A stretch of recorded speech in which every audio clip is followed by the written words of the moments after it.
deadly riots over the government's plan to avoid defaulting on its loans. Is that the unemployment keeps rising, and it has to keep rising just because you have an excess supply of goods, which is this is all borrowed money that our and that debt is owned by banks in other countries. It's about $1 Still trillion over Including right here at home. In the form of a convenient personal loan.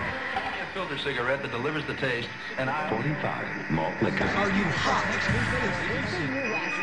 Quite some time ago, by a second, America is sponsoring I first learned it from my grandmother. Now, my grandmother was a wonderful person. She taught me how to play the game Monopoly. She understood that the name of the game is to acquire. She would accumulate everything she could, and eventually she became the master of the board. And then she would always say the same thing to me. She'd look at me and she'd say, "One day, you'll learn to play the game." One summer, I played Monopoly almost every day, all day long. And that summer, I learned to play the game. I came to understand the only way to win is to make a total commitment to acquisition. I came to understand that money and possessions, that's the way that you keep score. And by the end of that summer, I was more ruthless than my grandmother. I was ready to bend the rules if I had to win that game. And I sat down with her to play that fall.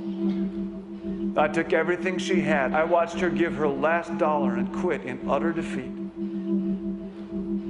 And then she had one more thing to teach me.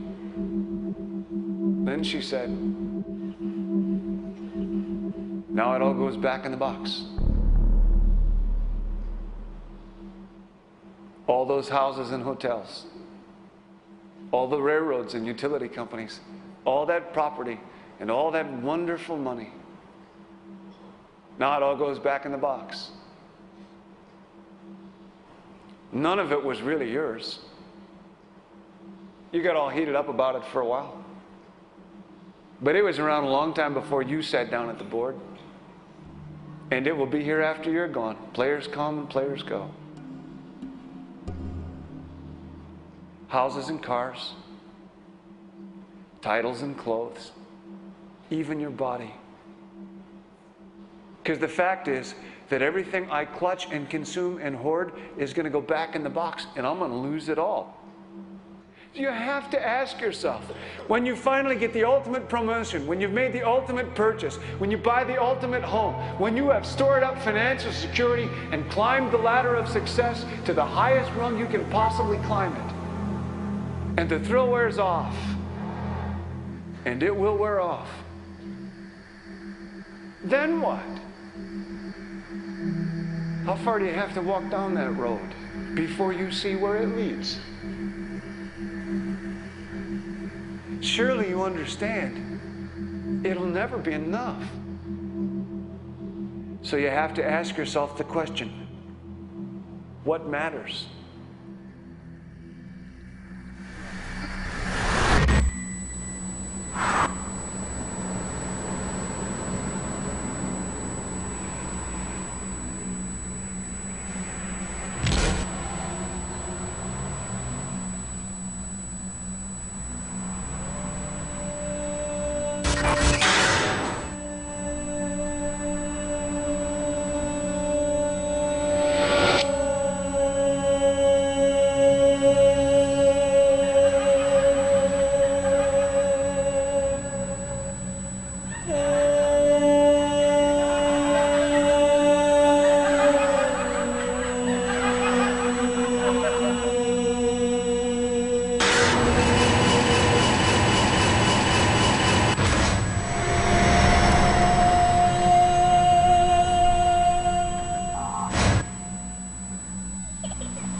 was a young man growing up in New York City, I refused to pledge allegiance to the flag.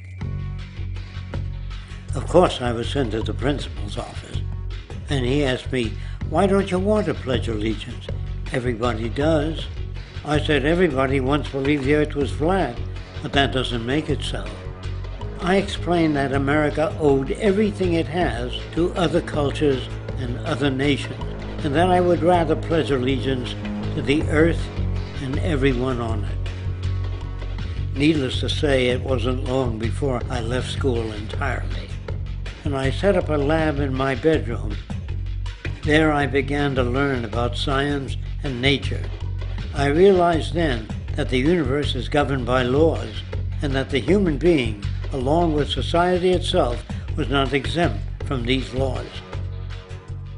Then came the crash of 1929, which began what we now call the Great Depression. I found it difficult to understand why millions were out of work, homeless, starving, while all the factories were sitting there. The resources were unchanged. It was then that I realized that the rules of the economic game were inherently invalid.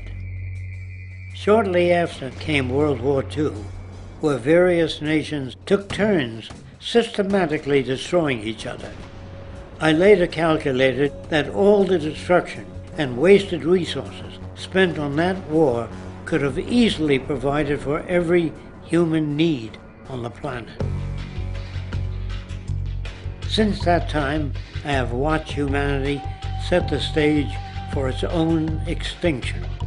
I have watched as the precious finite resources are perpetually wasted and destroyed in the name of profit and free markets. I have watched the social values of society be reduced into a base artificiality of materialism and mindless consumption. And I have watched as the monetary powers control the political structure of supposedly free societies. I'm 94 years old now, and I'm afraid my disposition is the same as it was 75 years ago. This shit's got to go.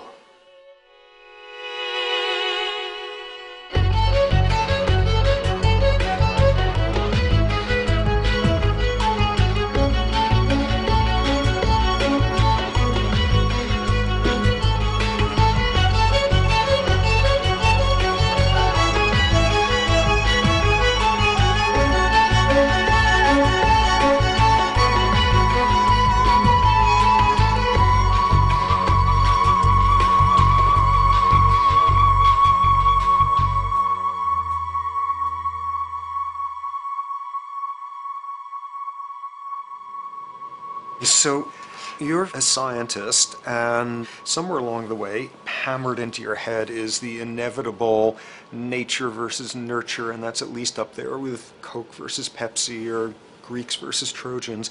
So nature versus nurture, this by now utterly oversimplifying view of where influences are, influences on how a cell deals with an energy crisis, up to what makes us who we are on the most individualistic levels of personality.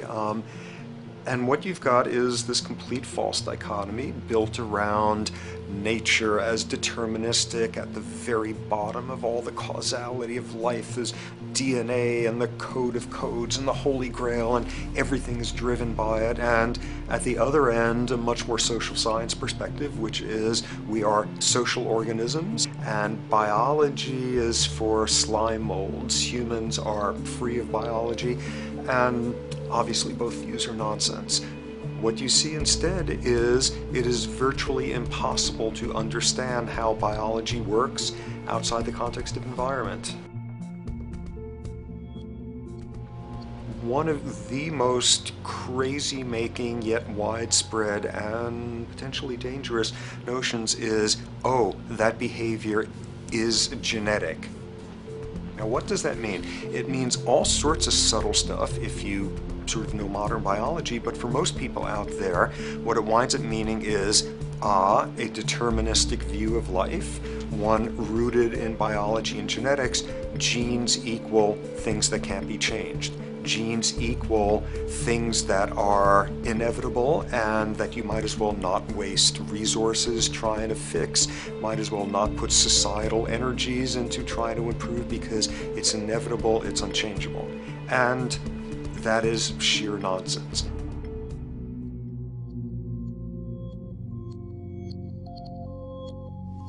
It is widely thought that conditions like ADHD are genetically programmed, conditions like schizophrenia are genetically programmed. The truth is the opposite. Nothing is genetically programmed. They're very rare diseases. I mean, a small handful, extremely sparsely represented in the population, that are truly genetically determined. Most complex conditions might have a predisposition that is a genetic component, but a predisposition is not the same as a predetermination.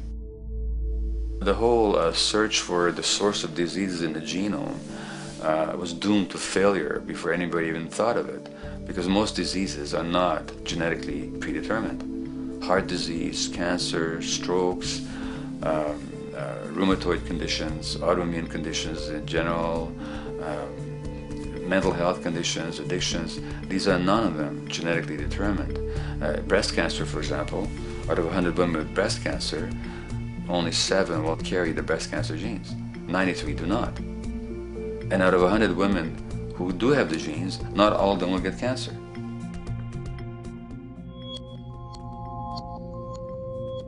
Genes are not just things that make us behave in a particular way regardless of our environment.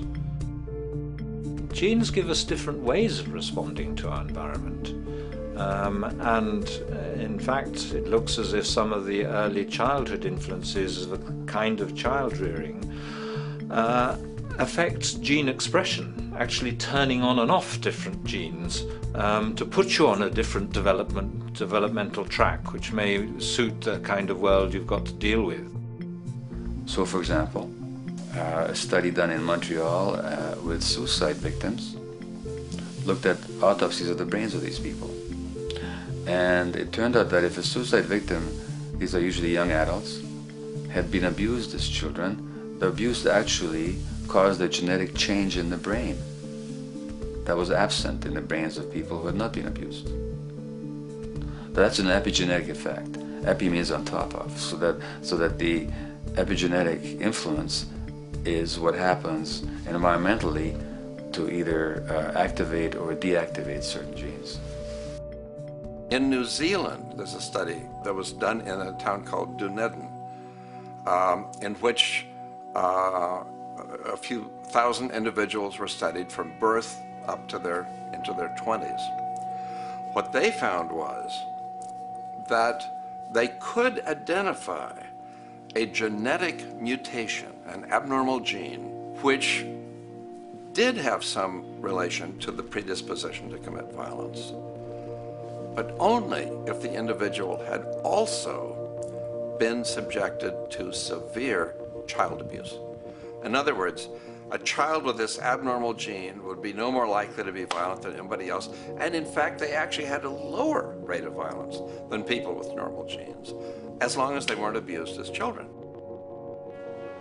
Great additional example of the ways in which genes are not be-all, end-all. Fancy technique where you can take a specific gene out of a mouse, that mouse and its descendants will not have that gene, you have knocked out that gene. So there's this one gene that codes for a protein that has something to do with learning and memory, and this fabulous demonstration, knock out that gene and you have a mouse that doesn't learn as well. Ooh, a genetic basis for intelligence. What was much less appreciated in that landmark study that got picked up by the media left and right is take those genetically impaired mice and raise them in a much more enriched, stimulating environment than your normal mice in a lab cage, and they completely overcame that deficit. So when one says in a contemporary sense that, oh, this behavior is genetic, to the extent that that's even a valid sort of phrase to use, what you're saying is there is a genetic contribution to how this organism responds to environment. Genes may influence the readiness with which an organism will deal with a certain environmental challenge. That's not the version most people have in their minds. And not to be too soapboxing, but run with the old sort of version of it's genetic, and it's not that far from a history of eugenics and things of that sort. It's a widespread misconception, and it's a potentially fairly dangerous one. One reason that the sort of biological explanation for violence, one reason that hypothesis is potentially dangerous, it's not just misleading, it can really do harm, is because if you believe that, you could very easily say, well, there's nothing we can do to change the predisposition people have to becoming violent. All we can do if somebody becomes violent is punish them, lock them up or execute them. But we don't need to worry about changing the social environment or the social preconditions that may lead people to become violent, because that's irrelevant. The genetic argument allows us the luxury of ignoring past and present historical and social factors. And in the words of Louis Menand, he wrote in the New Yorker, very astutely, he said, "It's all in the genes, an explanation for the way things are that does not threaten the way things are. Why should someone feel unhappy or engage in antisocial behavior when that person is living in the freest and most prosperous nation on earth? It can't be the system. There must be a flaw in the wiring somewhere," which is a good way of putting it. So the genetic argument is simply a cop-out, which allows us to ignore the social and economic and political factors that in fact underlie many troublesome behaviors.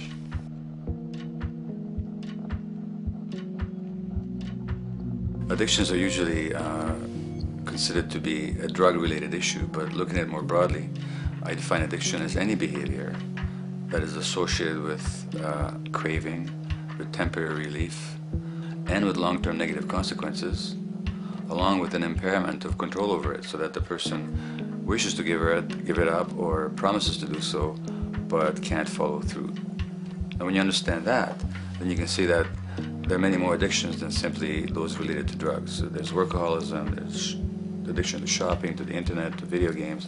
There's the addiction to power. People have power, but they want more and more and more. Nothing is ever enough for them. Acquisition, corporations that must own more and more.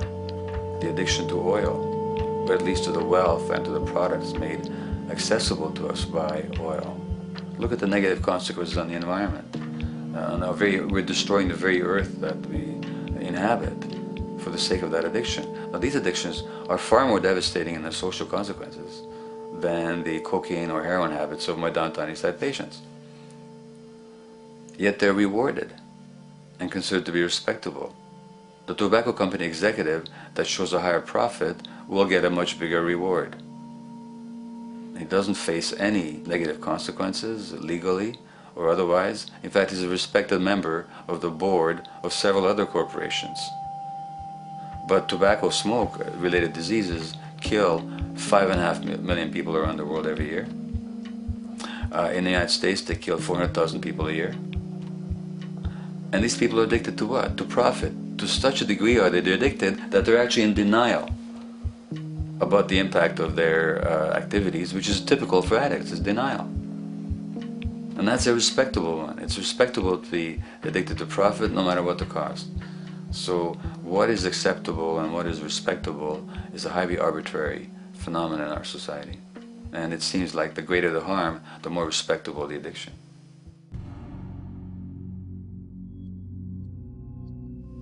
There's a general myth that drugs in themselves are addictive. In fact, the war on drugs is predicated on the idea that if you interdict the sources of drugs, you can deal with addiction that way. Now, if we understand addiction in a broader sense, we see that nothing in itself is addictive. No substance, no drug is by itself addictive, and no behavior is by itself addictive. Many people can go shopping without becoming shopaholics. Not everybody becomes a food addict. Not everyone who drinks a glass of wine becomes an alcoholic. So the real issue is what makes people susceptible, because it's the combination of a susceptible individual and to potentially addictive substance or behavior that actually then makes for full flowering of addiction. In short, it's not the drug that's addictive, it's the question of the susceptibility of the individual to being addicted to a particular substance or behavior. If we wish to understand what then makes some people susceptible, we actually have to look at their life experience. The old idea, although it's old, but it's still broadly held, that addictions are due to some genetic cause is simply scientifically untenable. What the case is actually is that certain life experiences make people susceptible. Life experiences that not only shape the person's personality and psychological needs, but also their very brains in certain ways. And that process begins in utero.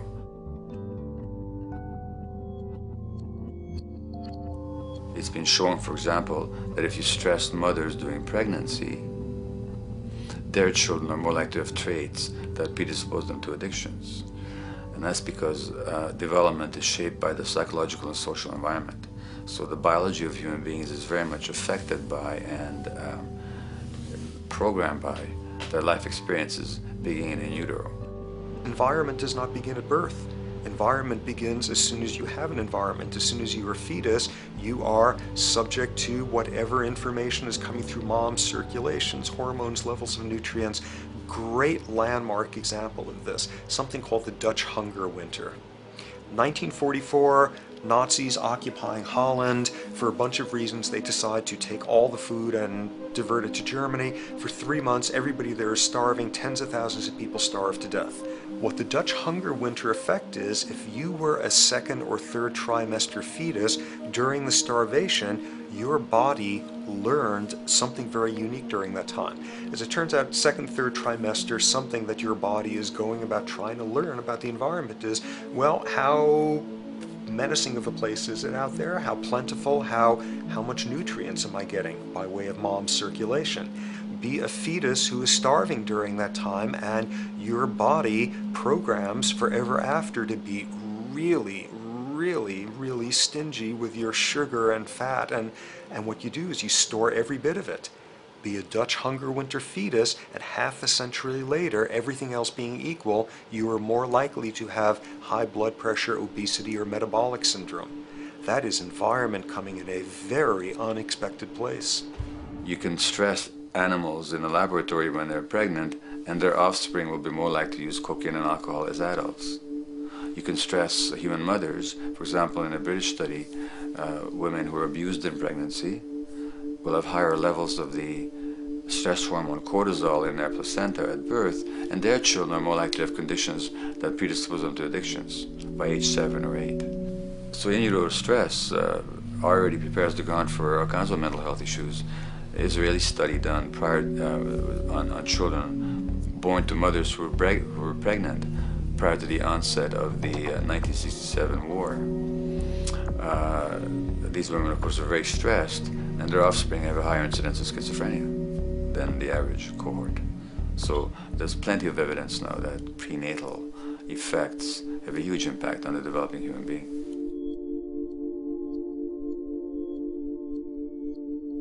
The point about human development, and specifically human brain development, is that it occurs mostly under the impact of the environment and mostly after birth.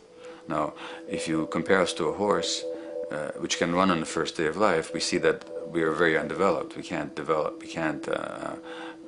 muster that much neurological coordination, balance, muscle strength, visual acuity until a year and a half, 2 years. And that's because the brain development that in the horse happens in the safety of the womb, in a human being has to happen after birth. And that has to do with simple evolutionary logic. As the head gets larger, which is what makes us into human beings, the burgeoning of the forebrain is what creates the human species, actually. At the same time, we walk on 2 legs, so our pelvis narrows to accommodate that. So now we have a narrower pelvis, a larger head. Bingo, we have to be born prematurely. And that means that the brain development that in other animals occurs in utero, in us, occurs after birth. And much of that under the impact of the environment. And the concept of neural Darwinism simply means that the circuits that get the appropriate input from the environment will develop optimally, and the ones that don't will either not develop optimally or perhaps not at all.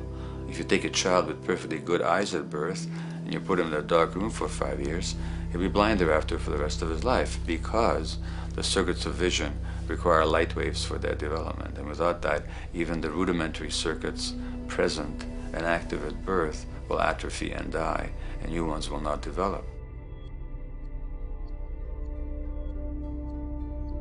There's a significant way in which early experiences shape adult behavior, and even and especially early experiences for which there's no recall memory. It turns out that there are two kinds of memory. There is explicit memory, which is recall. This is when you can call back facts, details, episodes, circumstances. But the structure in the brain, which is called the hippocampus, which encodes recall memory, it doesn't even begin to develop fully until a year and a half, and it's not fully developed till much later, which is why hardly anybody has any recall memory prior to 18 months. But there's another kind of memory, which is called implicit memory, which is in fact an emotional memory, where the emotional impact and the interpretation that the child makes of those emotional experiences is ingrained in the brain in the form of nerve circuits ready to fire without specific recall. So to give you a clear example, people who are adopted have a lifelong sense of rejection very often. They can't recall the adoption, they can't recall the separation from a birth mother, because there's nothing there to recall with. But the emotional memory of separation and rejection is deeply embedded in their brains. Hence, they're much more likely to experience a sense of rejection and a great emotional upset when they perceive themselves as being rejected than other people. That's not unique to people who are adopted, but it's particularly strong in them because of this function of implicit memory. People who are addicted, given that they, according to all the research literature, certainly in my experience, the hardcore addicts virtually were all significantly abused as children or suffered severe emotional loss. Their emotional or implicit memories are those of a world that's not safe and not helpful, caregivers who are not to be trusted, and relationships that are not safe enough to open up to vulnerably. And hence their responses tend to be to keep themselves separate from really intimate relationships, not to trust caregivers, doctors and other people who are trying to help them, and generally see the world as an unsafe place. And that's strictly a function of implicit memory, which sometimes has to do with incidents they don't even recall.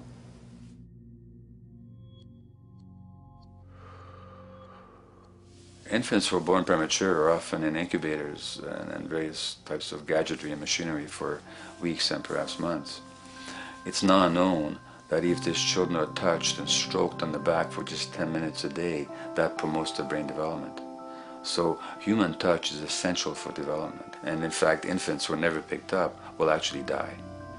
That's how much of a fundamental need being held is to human beings. In our society, there's an unfortunate tendency to tell parents not to pick up their kids, not to hold them, not to pick up babies who are crying for fear of spoiling them, or to encourage them to sleep through the night. You don't pick them up, which is just the opposite of what the child needs. And these children might go back to sleep because they give up and their brains just shut down as a way of defending against the vulnerability of being abandoned really by their parents. But their implicit memories will be that of a world that doesn't give a damn. A lot of these differences are structured very early in life. In a way, if you like, the parental experience of adversity, how tough life is or how easy it is passed on to children, whether through maternal depression or parents being bad-tempered with their kids because they've had a hard day or just being too tired at the end of the day. And these have very powerful effects, programming children's development, which we know a lot about now. But that's early sensitivity isn't just an evolutionary mistake. It exists again in many different species. Even seedlings, there's an early adaptive process to the kind of environment they're growing up in. But for humans, the adaptation is to the quality of social relations. And so early life, how nurturing or how much conflict, how much attention you get, is a taster of the kind of world you may be growing up in. Are you growing up in a world where you have to fight for what you can get, watch your back, fend for yourself, learn not to trust others? Or are you growing up in a society where you depend on reciprocity, mutuality, cooperation, where empathy is important, where your security depends on good relations with other people? And that needs a very different emotional and cognitive development. And that's what the early sensitivity is about. And parenting is almost, quite unconsciously, a system for passing on that experience to children of the kind of world they're in. The great British child psychiatrist D.W. Winnicott said that fundamentally two things can go wrong in childhood. One is when things happen that shouldn't happen, and then things that should happen but don't. And the first category is the traumatic and abusive and abandonment experiences of my downtown East Side patients and of many addicts. That's what shouldn't happen but did. But then there is the non-stressed, attuned, non-distracted attention of the parent that every child needs, that very often children don't get. They're not abused, they're not neglected, and they're not traumatized. But what should happen, the presence of the emotionally available, nurturing parent, just is not available to them because of the stresses in our society and the parenting environment. And the psychologist Alan Shore calls that proximal abandonment, when the parent is physically present, but emotionally absent. I have spent, roughly the last 40 years of my life working with the most violent people our society produces, murderers, rapists, and so on, in an attempt to understand what causes this violence. I discovered that the most violent of the criminals in our prisons had themselves been victims of a degree of child abuse that was beyond the scale of what I ever thought of applying the term child abuse to. I had no idea of the depth of the depravity with which children in our society are all too often treated. The most violent people I saw were themselves the survivors of their own attempted murder, often at the hands of their parents or other people in their social environment, or were the survivors of family members who'd been killed, their closest family members, by other people. The Buddha argued that everything depends on everything else.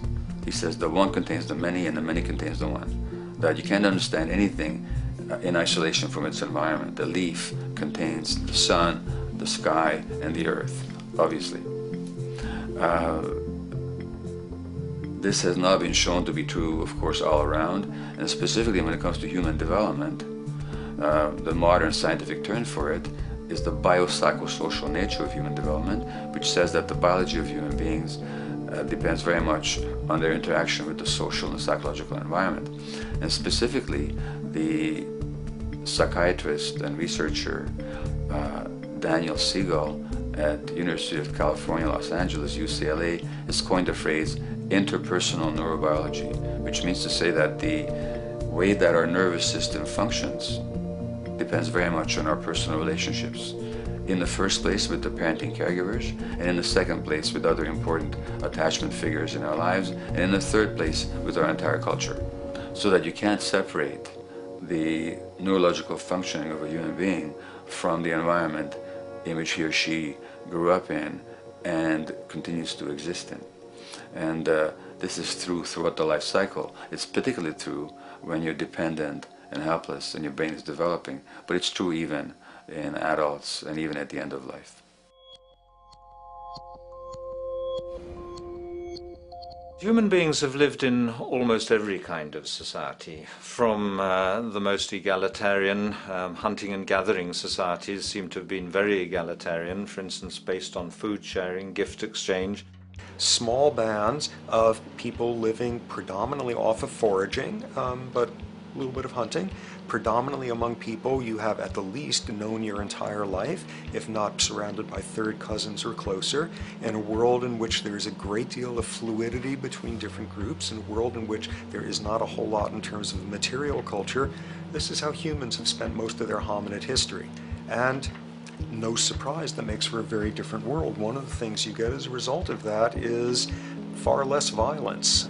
Organized group violence is not something that occurred at that time of human history, and that seems quite clear. So where did we go wrong? Violence is not universal. It's not symmetrically distributed throughout the human race. There is a huge variation in the amount of violence in different societies. There are some societies that have virtually no violence. There are others that destroy themselves. Some of the Anabaptist religious groups that are complete strict pacifists, like the Amish, the Mennonites, the Hutterites. Among some of these groups, the Hutterites, there are no recorded cases of homicide. During our major wars, like World War II, where people were being drafted, they would refuse to serve in the military. They would go to prison rather than serve in the military. In the kibbutzim in Israel, the level of violence is so low that the criminal courts there will often send violent offenders, people who've committed crimes, to live on the kibbutzim in order to learn how to live a nonviolent life, because that's the way people live there. So we are amply shaped by society. Our societies in the broader sense, including our theological, our metaphysical, our linguistic influences, etc., our societies help shape us as to whether or not we think life is basically about sin or about beauty, whether the afterlife will carry a price for how we live our lives or if it's irrelevant. In a broad sort of way, different large societies could be termed as individualistic or collectivist, and you get very different people and different mindsets, and I suspect different brains coming along with that. We in America are in one of the most individualistic of societies, and capitalism being a system that allows you to go higher and higher up a potential pyramid, and the deal is it comes with fewer and fewer safety nets. By definition, the more stratified a society is, the fewer people you have as peers, the fewer people with whom you have symmetrical, reciprocal relationships, and instead all you have are differing spots and endless hierarchies. And a world in which you have few reciprocal partners is a world with a lot less altruism.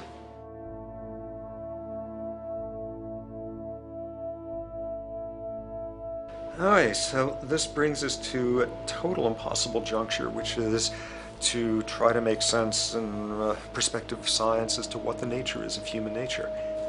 You know, on a certain level, the nature of our nature is not to be particularly constrained by our nature. We come up with more social variability than any species out there, more systems of belief, of styles of family structures, of ways of raising children. The capacity for variety that we have is extraordinary.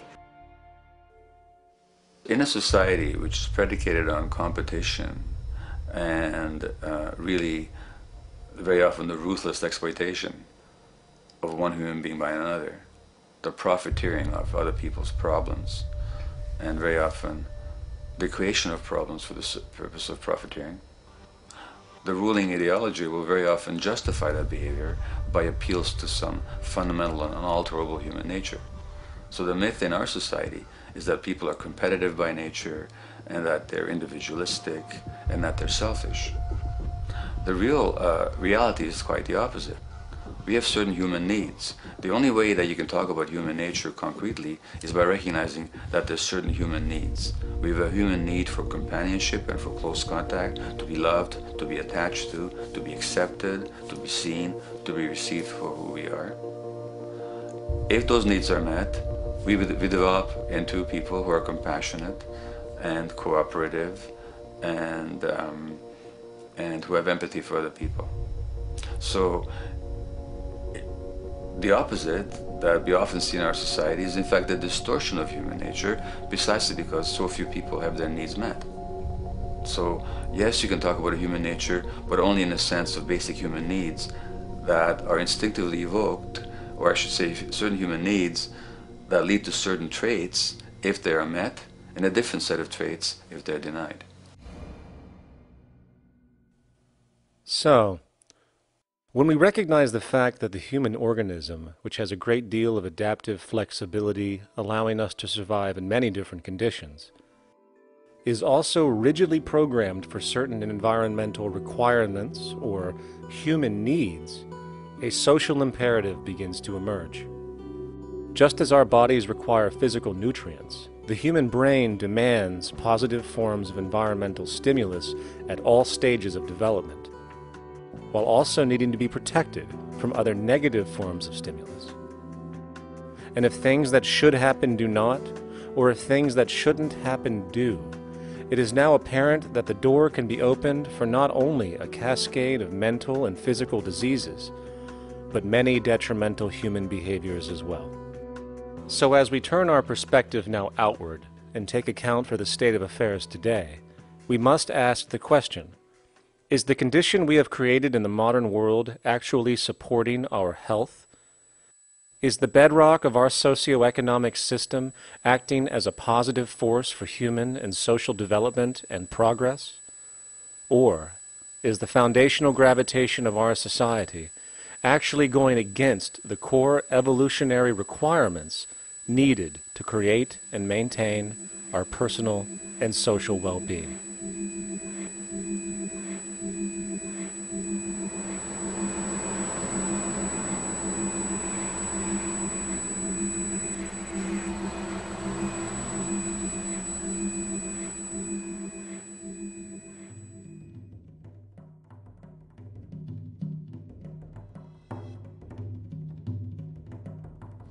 So one might ask, where did this all begin? What we have today, really a world in a state of cumulative collapse. You get it started with John Locke. And John Locke introduces property, and he has three provisos for just private right and property. And the three provisos are that there must be enough left over for others, and that you must not let it spoil, and that you, most of all, must mix your labor with it. It seems justified. You mix your labor with the world, then you're entitled to the product, and as long as there's enough left over for others, and as long as it doesn't spoil, you don't allow anything to go to waste, that's okay. Well, he spends a long time of his famous treatise of government, and it's since been the canonical text for economic and political and legal understanding. Is still a classic text of study. Well, what he did is, after he gives the provisos, and you're almost thinking at the time whether you're for private property or not, he's given a very good and plausible and powerful defense of private property here. Well, he drops them. He drops them like that, right in one sentence. He says, well, once the introduction of money came in by men's tacit consent, then it became, and he doesn't say all the provisos are canceled, erased, but that's what happens. So now we have not product and your property earned by your own labor. Oh no, money buys labor now. There's no longer a consideration of whether there's enough left over for others. There's no longer a consideration of whether it spoils, because he says, well, money's like silver and gold can't spoil, therefore monies can't be responsible for waste, which is ridiculous. We're not talking about money and silver, we're talking about what its effects are. It's one non sequitur after another. Just the most startling logical legerdemain that he gets away with here. But it fits the interests of capital owners. Then Adam Smith comes along, and what he adds is the religion to this. Locke started with God made it all this way. This is God's right. And now we get also with Smith coming along, he says it's not only God's, I mean, he's not saying this, but this is what's happening philosophically in principle. He's saying it's not only a question of private property, that's all now presupposed, is given. And that there's money investors that buy labor, given. That there's no limit to how much they can buy of other men's labor, how much they can accumulate, how much inequality, that's all given now. And so he comes along, and what his big idea is, and again, it's just introduced in parentheses, en passant. You know, when people put out the goods for sale and others, you know, the supply, and other people buy them with the demand and so forth, how do we have supply equaling demand or demand equaling supply? How can they come into equilibrium? And that is one of the central notions of economics, is how do they come into equilibrium? And he says it's the invisible hand of the market. that brings them into equilibrium. So now we have God is actually immanent. He just didn't give the rights to property and how, you know, all its wherewithal and its natural rights of doing all that Locke said. Now we have the system itself as God. In fact, Smith says, when he talks, and you'll never find this quoted, you have to read the whole of the Inquiry into the Wealth of Nations. He says, the scantiness of subsistence sets limits to the reproduction of the poor, and that nature can deal with this in no other way than elimination of their children. So he anticipated evolutionary theory in the worst sense. This is well before Darwin. And so he called them the race of laborers. So you can see there was inherent racism built in here. There was an inherent acceptance, life blindness to kill innumerable children. And he thought, well, that's the invisible hand making supply meet demand and demand meet supply. So see how wise God is. So you can see a lot of the really virulent, life-destructive, eco-genocidal things that are going on now have, in a way, a thought gene back in Smith too. When we reflect on the original concept of the so-called free market capitalist system, as initiated by early economic philosophers such as Adam Smith, we see that the original intent of a market was based around real, tangible, life-supporting goods for trade. Adam Smith never fathomed that the most profitable economic sector on the planet would eventually be in the arena of financial trading or so-called investment, where money itself is simply gained by the movement of other money in an arbitrary game which holds zero productive merit to society. Yet, regardless of Smith's intent, the door for such seemingly anomalous advents was left wide open by one fundamental tenet of this theory. Money is treated as a commodity in and of itself. Today, in every economy of the world, regardless of the social system they claim, money is pursued for the sake of money and nothing else. The underlying idea, which was mysteriously qualified by Adam Smith with his religious declaration of the invisible hand, is that the narrow, self-interested pursuit of this fictional commodity will somehow magically manifest human and social well-being and progress. The reality is that the monetary incentive interest, or what some have termed the money sequence of value, has now completely decoupled from the foundational life interest, which could be termed the life sequence of value. What has happened is that there's a complete confusion in economic doctrine between those two sequences. They think that the money sequence of value delivers the life sequence of value, and that's why they say if more goods are sold, if GDPs rise and so forth, therefore there'll be more well-being, enhanced well-being. We take the GDP to be basically our indicator of social health. Well, there you see the confusion. It's talking about money sequences of value, that is all the receipts, all the revenues that are derived from selling goods, and they're confusing that with life reproduction, so that you have built right into this thing from the beginning is a complete conflation of the money and life sequences of value. So we're dealing with a kind of structured delusion that becomes more and more deadly as the money sequence decouples from producing anything at all. So it's a system disorder, and the system disorder seems to be fatal.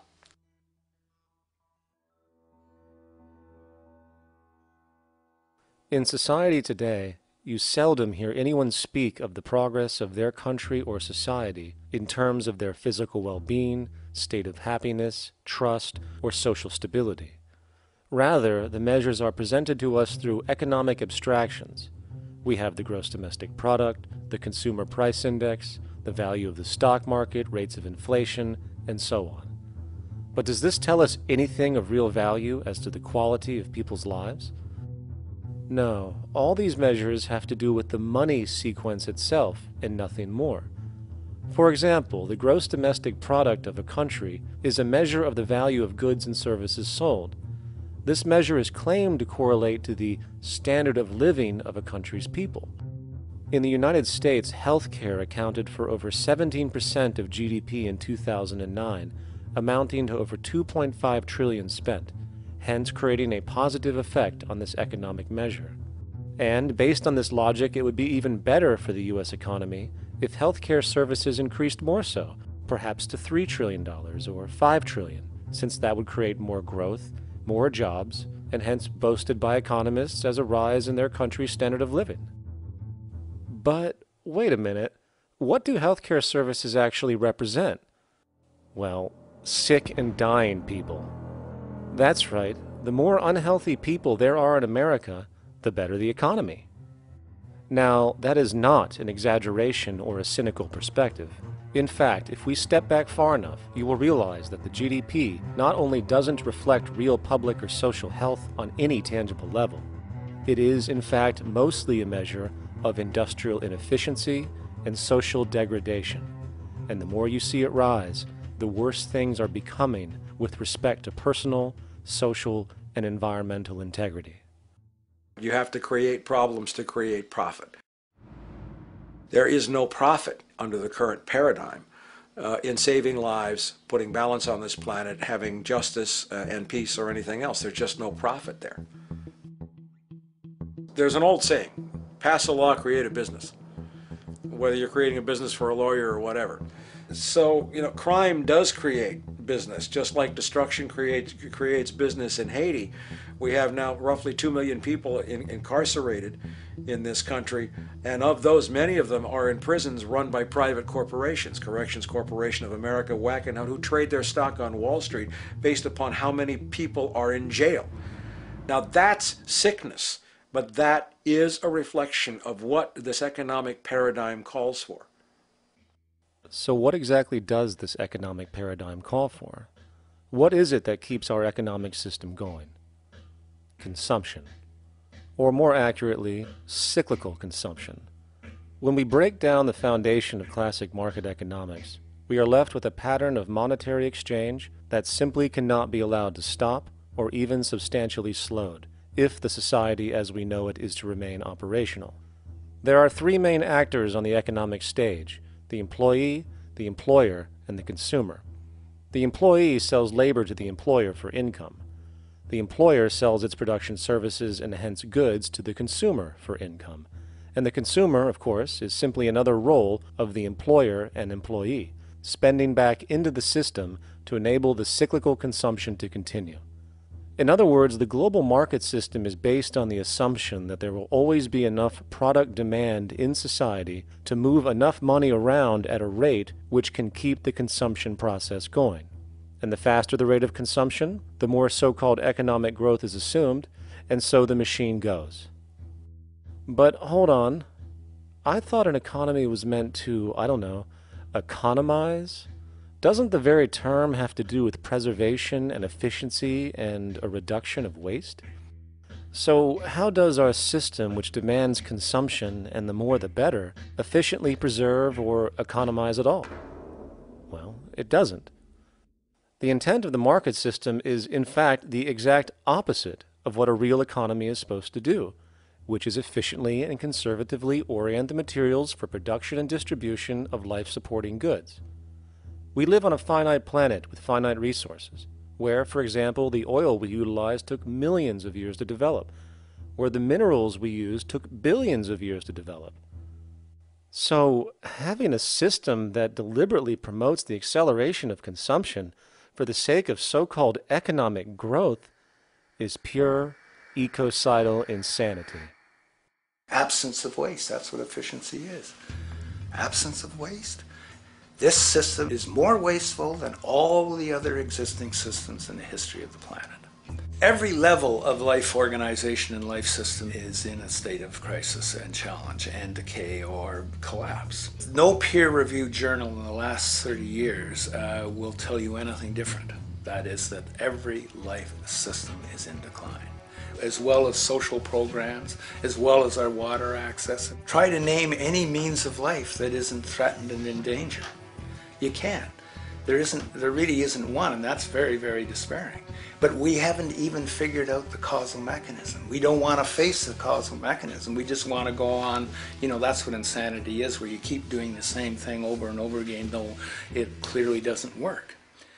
So you're really dealing with not an economic system, but I would go so far as to say an anti-economic system. There's an old saying that the competitive market model seeks to create the best possible goods at the lowest possible prices. This statement is essentially the incentive concept, which justifies market competition based on the assumption that the result is the production of higher quality goods. If I was going to build myself a table from scratch, I would naturally build it out of the best, most durable materials possible, right? With the intent for it to last as long as possible. Why would I want to make something poor, knowing I would have to eventually do it again and expend more materials and more energy? Well, as rational as that may seem in the physical world, when it comes to the market world, it is not only explicitly irrational, it is not even an option.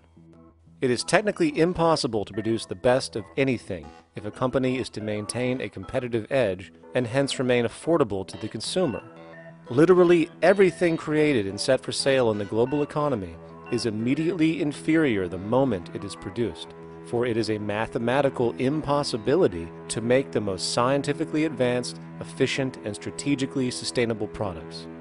This is due to the fact that the market system requires that cost efficiency, or the need to reduce expenses, exist at every stage of production, from the cost of labor to the cost of materials and packaging, and so on. This competitive strategy, of course, is to make sure the public buys their goods rather than from a competing producer, which is doing the exact same thing to also make their goods both competitive and affordable. This immutably wasteful consequence of the system could be termed intrinsic obsolescence. However, this is only one part of a larger problem. A fundamental governing principle of market economics, one that you will not find in any textbook, by the way, is the following. Nothing produced can be allowed to maintain a lifespan longer than what can be endured in order to continue cyclical consumption. In other words, it is critical that stuff break down, fail, and expire within a certain amount of time. This is termed planned obsolescence. Planned obsolescence is the backbone of the underlying market strategy of every goods-producing corporation in existence. While very few, of course, would admit to such a strategy outright, what they do is mask it within the intrinsic obsolescence phenomenon just discussed, while often ignoring or even suppressing new advents in technology which might create a more sustainable, durable good. So, if it wasn't wasteful enough that the system inherently cannot allow the most durable and efficient goods to be produced, planned obsolescence deliberately recognizes that the longer any good is in operation, the worse it is for sustaining cyclical consumption and hence the market system itself.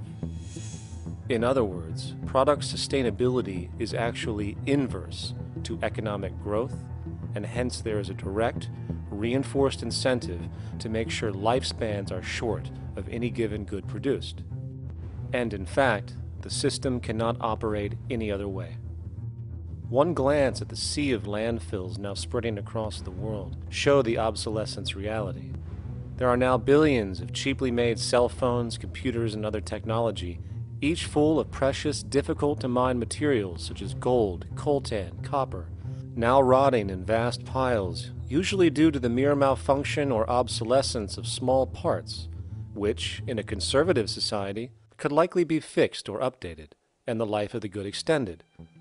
Unfortunately, as efficient as that may seem in our physical reality, living on a finite planet with finite resources, it is explicitly inefficient with respect to the market.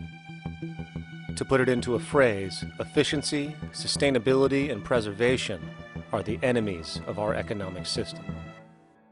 Likewise, just as physical goods need to be constantly produced and reproduced, regardless of their environmental impact, the service industry operates with an equal rationale. The fact is, there is no monetary benefit to resolving any problems which are currently being serviced.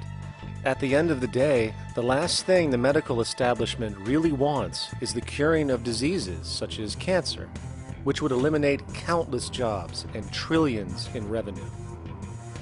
And since we're on the subject, crime and terrorism in this system are good. Well, at least economically, for it is employing police, generating high-value commodities for security, not to mention the value of prisons that are privately owned for profit. And how about war? The war industry in America is a huge driver of GDP, one of the most profitable industries, producing weapons of death and destruction. The favorite game of this industry is to blow things up and then go and rebuild them for profit. We saw this with the windfall billion-dollar contracts made from the Iraq War. The bottom line is that socially negative attributes of society have become positively rewarded ventures for industry, and any interest in problem resolution or environmental sustainability and conservation is intrinsically counter to economic sustainability. And this is why, every time you see the GDP rise in any country, you are witnessing an increase in necessity, whether real or contrived. And by definition, a necessity is rooted in inefficiency. Hence, increased necessity means increased inefficiency. The American dream is based on rampant consumerism. It is based upon the fact that mainstream media, and especially commercial advertising, all corporations who need this infinite growth have convinced us or brainwashed most people in America, and hence the world, that we have to have X number of material possessions and the possibility of gaining infinitely more material possessions in order to be happy. That's just not true. So why do people continue to buy in this way, which is ultimately eco-genocidal in its systemic effects cumulatively? And it just is classical operant conditioning. You simply put inputs of conditioning into the organism, and you have outputs of desired behaviors or goals or objectives. And it has all the resources of technology. And they boast about how they get into the minds of infants. What they hear is already making them conditioned to the brand. Then you see, well, that's how people have been such fools. In a way, they've been taught to be fools. It's a value system disorder. You know, if there is any testament to the plasticity of the human mind, if there is any proof to how malleable human thought is and how easily conditioned and guided people can become based on the nature of their environmental stimulus and what it reinforces, the world of commercial advertising is the proof. You have to stand in awe at the level of brainwashing where these programmed robots known as consumers wander the landscape only to walk into a store and spend, say, $4,000 on a handbag that likely costs $10 to make in a sweatshop overseas, only for the brand status it supposedly represents in the culture. Or perhaps the ancient communal traditions which increased trust and cohesiveness in society, which have now been hijacked by acquisitive, materialistic values, where now annually we exchange useless crap a few times a year. And we might wonder why so many today have a compulsion to shopping and acquisition, when it is clear that they have been conditioned from childhood to expect material goods as a sign of their status with friends and family. The fact is, the foundation of any society are the values that support its operation, and our society, as it exists, can only operate if our values support the conspicuous consumption it requires to continue the market system. 75 years ago, consumption in America and much of the First World was half of what we see today per person. Today's new consumer culture has been manufactured and imposed due to the very real need for higher and higher levels of consumption. And this is why most corporations now spend more money on advertising than the actual process of product creation itself. They work diligently to create a false need for you to fill, and it happens to work. You know, economists are in fact not economists at all. They're propagandists of money value, and you'll find that all their models basically get down to token exchanges that are to the profit of one side or both sides or whatever, but they're completely disconnected from the actually existing world of reproduction. In Ohio, an old man failed to pay his electric bill. You may be familiar with the case.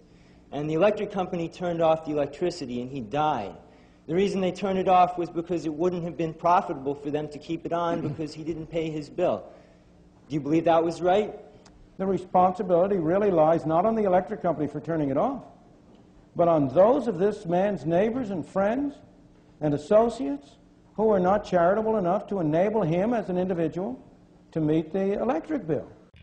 Did I hear that right?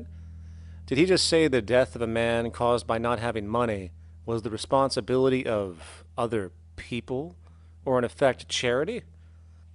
Well then, I guess we're going to need a whole lot of infomercials, little miserable coin slot donations for bodega counters, and a bunch of pickle jars for the billion people now starving to death on this planet because of the very system Milton Friedman promotes.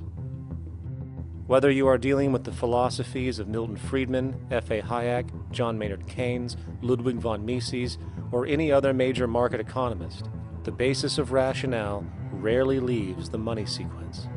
It is like a religion. Consumption analysis, stabilization policies, deficit spending, aggregate demand. It exists as a never-ending, self-referring, self-rationalizing circle of discourse where universal human need, natural resources, or any form of physical life-supporting efficiency is ruled out by default and replaced by the singular notion that humans seeking advantage over each other for money alone, motivated by their own narrow self-interest, will magically create a sustainable, healthy, balanced society. There is no life coordinate in this whole theory, this whole doctrine. What are they doing? What are they doing? What they're doing is tracking money sequences. That's all it is tracking money sequences, presupposing everything that matters. One, that there's no life coordinates. Wow, no life coordinates. Two, that all the agents are self-maximizing preference seekers. That is, they think of nothing other than themselves and what they can get most for themselves. That's the notion, that's the ruling notion of rationality. Self-maximizing choice. And the only thing that they're interested in self-maximizing is money or commodities. Well, where does social relations come in? It doesn't, except in the exchange to self-maximize. Where do our natural resources come in? They don't, except to exploit. Where does the family come in as being able to survive? It doesn't. They have to have money in order to purchase any good. Well, shouldn't an economy deal somewhere with human need? Isn't that what the fundamental issue is, to satisfy human needs? Oh, need isn't even in your lexicon. You dissolve it into wants. And what is a want? That means money demand that wants to buy. Well, if it's money demand that wants to buy, it's got nothing to do with need, because it may be the person has no money demand and desperately needs, say, water supply. Or it may be money demand wants a gold toilet seat. Well, where does it all go? To the gold toilet seat. And you call this economics? Like, it's really, when one thinks of it, it's got to be the most bizarre delusion in the history of human thought. Now, so far we have focused on the market system, but this system is actually only one half of the global economic paradigm. The other half is the monetary system. While the market system deals with the interaction of people gaming for profit across the spectrum of labor, production, and distribution, the monetary system is an underlying set of policies set by financial institutions which create conditions for the market system, among other things. It includes terms we often hear, such as interest rates, loans, debt, the money supply, inflation, etc. And while you might want to pull your hair out listening to the gibberish coming from the monetary economists, modest preemptive actions can obviate the need of more drastic actions at a later date. The nature and effect of this system is actually quite simple. Our economy has, or the global economy has, three basic things that govern it. One is fractional reserve banking, banks printing money out of nothing. It's also based upon compound interest. When you borrow money, you have to pay back more than you borrowed, which means that you, in effect, create money out of thin air, again, which has to be serviced by creating still more money. We live in an infinite growth paradigm. The economic paradigm we live in now is a Ponzi scheme. It's nothing grows forever. It's not possible. As a great psychologist James Hillman wrote, the only thing that grows in a human body after a certain age is cancer. It's not just the amount of money that has to keep growing, it's the amount of consumers. Consumers to borrow money at interest to generate more money, and obviously that's not possible on a finite planet. People are basically vehicles to just create money, which must create more money to keep the whole thing from falling apart, which is what's happening right now. There are really only two things anyone needs to know about the monetary system. 1. All money is created out of debt. Money is monetized debt, whether it materialized from treasury bonds, home loan contracts, or credit cards. In other words, if all outstanding debt was to be repaid right now, there would not be $1 in circulation. And 2, interest is charged on virtually all loans made, and the money needed to pay back this interest does not exist in the money supply outright. Only the principal is created by the loans, and the principal is the money supply. So, if all this debt was to be repaid right now, not only would there not be $1 left in circulation, there would also be a gigantic amount of money owed that is literally impossible to pay back, for it does not exist. The consequence of all of this is that two things are inevitable: inflation and bankruptcy. As far as inflation, this can be seen as an historical trend in virtually every country today, and easily tied to its cause, which is the perpetual increase of the money supply, which is required to cover the interest charges and keep the system going. As far as bankruptcy, it comes in the form of debt collapse. This collapse will inevitably occur with a person, a business, or a country, and typically happens when the interest payments are no longer possible to make. But there is a bright side to all of this. Well, at least in terms of the market system, because debt creates pressure. Debt creates wage slaves. A person in debt is much more likely to take a low wage than a person who isn't, hence becoming a cheap commodity. So it's great for the corporations to have a pool of people that have no financial mobility. But hey, that same train of thought also goes for entire countries.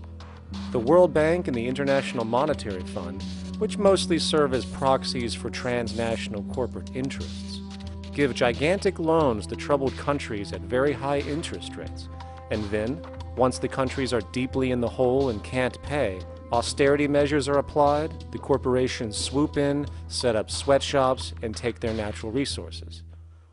Now that's market efficiency. But wait, there's more. You see, there's this unique hybrid of the monetary and market system called the stock market, which rather than, actually produce anything real, they just buy and sell money itself.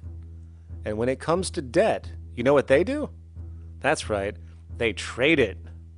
They actually buy and sell debt for profit, from credit default swaps and collateralized debt obligations for consumer debt, to complex derivative schemes used to mask the debt of entire countries, such as the collusion of investment bank Goldman Sachs in Greece, which nearly collapsed the entire European economy. So when it comes to the stock market and Wall Street, we have an entirely new level of insanity born out of the money sequence of value. All you need to know about markets was written in an editorial in the Wall Street Journal a couple of years ago. It was called Lessons of the Brain-Damaged Investor. And in this editorial, they explain why people with slight brain damage do better as investors than people with normal brain functionality. Why? Because the slightly brain-damaged person has no empathy.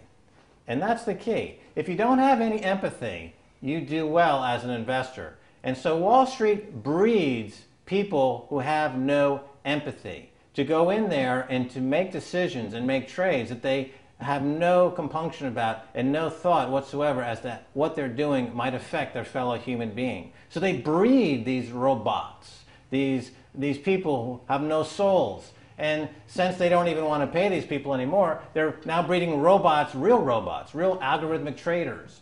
Goldman Sachs and the high-frequency trading scandal. They put a computer next to the exchange, the New York Stock Exchange. This computer, this co-located computer, as they call it, it front-runs all the trades on the exchange, and it hits the exchange with volumes of orders in ways that scalp pennies and nickels away from the exchange. It's like they're siphoning money all day long.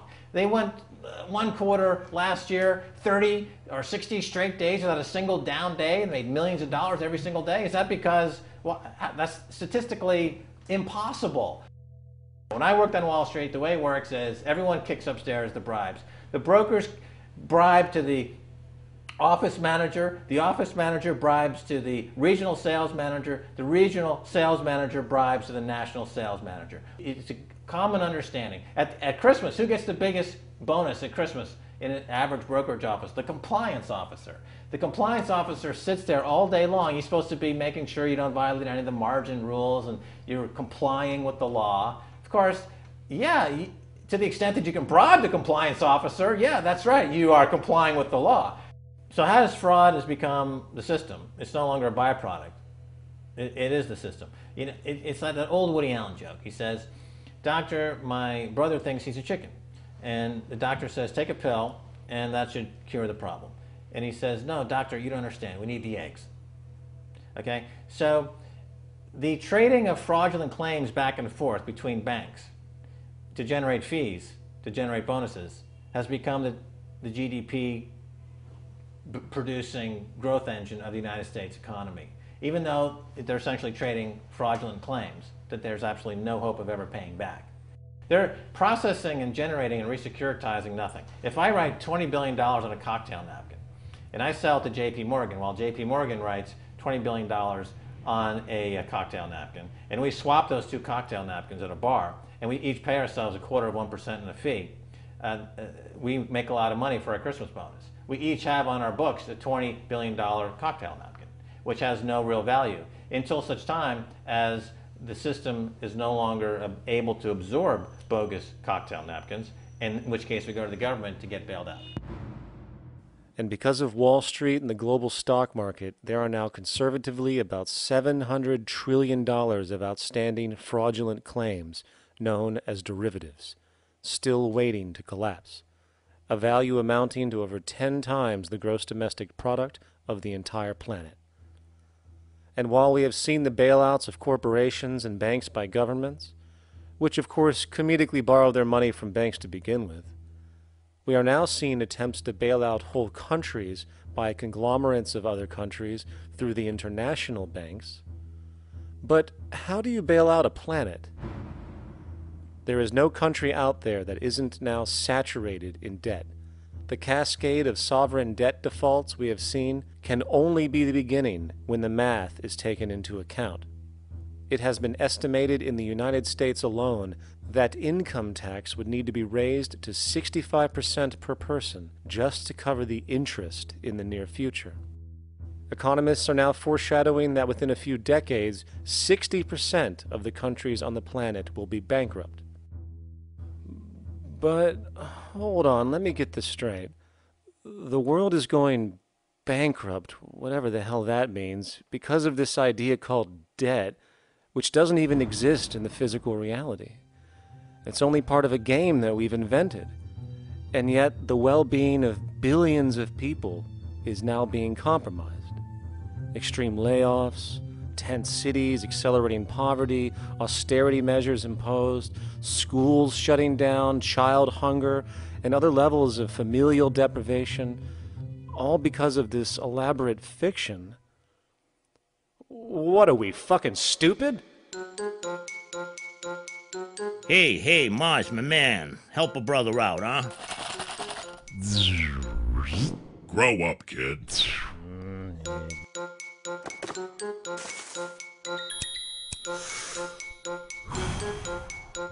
Saturn, what's up, man? You remember that smoking nebula I hooked you up with a while back? Listen, Earth, we're getting really tired of you. You've been given everything, and yet you waste it all. You got plenty of resources, and you know it. Why don't you grow up and learn some responsibility, for Christ's sake? You're making your mother miserable.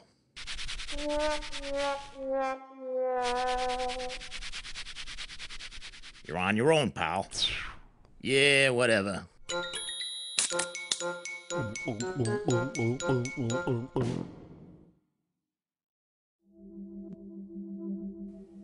Now, all of this considered, from the waste machine known as the market system to the debt machine known as the monetary system, hence creating the monetary market paradigm which defines the global economy today, there is one consequence that runs through the entire machine: inequality. Whether it is the market system which creates a natural gravitation towards monopoly and power consolidation, while also generating pockets of wealthy industries that tower over others regardless of utility, such as the fact that top hedge fund managers on Wall Street now take home over $300 million a year for contributing literally nothing, while a scientist looking for a cure for a disease trying to help humanity might make $60,000 a year if they're lucky. Or whether it is the monetary system, which has class division built right into its structure. For example, if I have $1 million to spare and I put it into a CD at 4% interest, I will make $40,000 a year.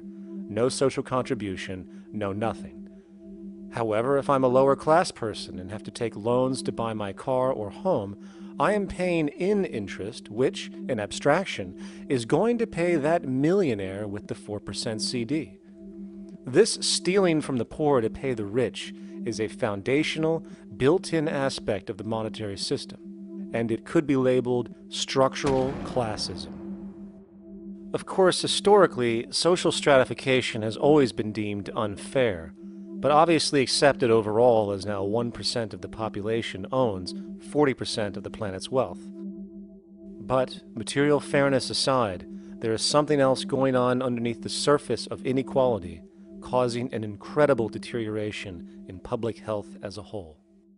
Well, I think people are often puzzled by the contrast between the material success of our societies, unprecedented levels of wealth, and the many social failings. I mean, you know, if you look at the rates of drug abuse or violence or self-harm amongst kids or mental illness, there's clearly something going deeply wrong with our societies. What the data that I've been describing does is simply shows that intuition that people have had for hundreds of years, that inequality is divisive and socially corrosive, that intuition is truer than I think we ever imagined. There are very powerful psychological and social effects of inequality, more to do, I suppose, with feelings of superiority and inferiority, that kind of division, and maybe going with the sort of respect, disrespect, people feeling looked down on at the bottom, which, by the way, is why violence is more common in more unequal societies. It's the trigger to violence is so often people feeling looked down on and disrespected. If there is one principle I can emphasize that is the most important principle underlying the prevention of violence, it would be equality. The single most significant factor that affects the rate of violence is the degree of equality versus the degree of inequality in that society. So what one's looking at is a sort of general social dysfunction. It's not just one or two things that go wrong as inequality increases. It seems to be everything, whether we're talking about crime or health or mental illness or whatever. One of the really disturbing findings out in public health there is never ever make the mistake of being poor or being born poor. Your health pays for it in endless sorts of ways, something known as the health socioeconomic gradient. As you move down from the highest strata in society in terms of socioeconomic status, every step down, health gets worse for umpteen different diseases. life expectancy gets worse, infant mortality rate, everything you could look at. So a huge issue has been, why is it that this gradient exists? Totally simple, obvious answer, which is if you are chronically sick, you're not going to be very productive, so health causes drive socioeconomic differences. Not that in the slightest. On the very simple level that you could look at socioeconomic status of a 10-year-old, and that's going to predict something about their health decades later. So that's the direction of causality. Next one, what's it about? Oh, it's perfectly obvious. Poor people can't afford to go to the doctor. It's healthcare access. It's got nothing to do with that, because you see these same gradients in countries with universal healthcare, socialized medicine. Okay, next simple explanation. Oh, on the average, the poorer you are, the more likely you are to smoke, to drink, to all sorts of lifestyle risk factor stuff. Yeah, those contribute, but careful studies have shown that explains maybe about a third of the variability. So what's left? And what's left is having a ton to do with the stress of poverty.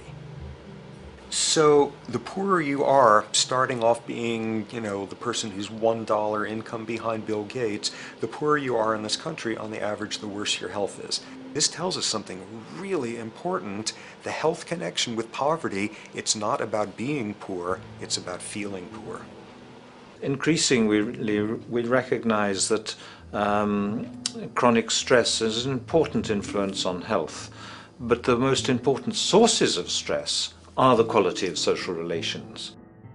And if there is anything that lowers the quality of social relations, it is the socioeconomic stratification of society. What science has now shown is that regardless of material wealth, the stress of simply living in a stratified society leads to a vast spectrum of public health problems. And the greater the inequality, the worse they become. Life expectancy, longer in more equal countries. Drug abuse, less in more equal countries. Mental illness, less in more equal countries. Social capital, meaning the ability of people to trust each other, naturally greater in more equal countries. Educational scores, higher in more equal countries. Homicide rates, less in more equal countries. Crime and rates of imprisonment, less in more equal countries. It goes on and on. Infant mortality, obesity, teen birth rate, less in more equal countries. And perhaps most interesting, innovation, greater in more equal countries, which challenges the age-old notion that a competitive, stratified society is somehow more creative and inventive. Moreover, a study done in the UK called the Whitehall Study confirmed that there is a social distribution of disease as you go from the top of the socioeconomic ladder to the bottom. For example, it was found that the lowest rungs of the hierarchy had a 4-fold increase of heart disease-based mortality compared to the highest rungs. And this pattern exists irrespective of access to health care. Hence, the worse a person's relative financial status, the worse their health is going to be on average. This phenomenon is rooted in what could be termed psychosocial stress, and it is at the foundation of the greatest social distortions plaguing our society today. Its cause? The monetary market system. Make no mistake, the greatest destroyer of ecology, the greatest source of waste and depletion and pollution, the greatest purveyor of violence, war, crime, poverty, animal abuse, and inhumanity, the greatest generator of social and personal neuroses, mental disorders, depression, anxiety, not to mention the greatest source of social paralysis, stopping us from moving into new methodologies for personal health, global sustainability, and progress on this planet, is not some corrupt government or legislation, not some rogue corporation or banking cartel, not some flaw of human nature, and not some secret hidden cabal that controls the world. It is, in fact, the socio-economic system itself at its very foundation.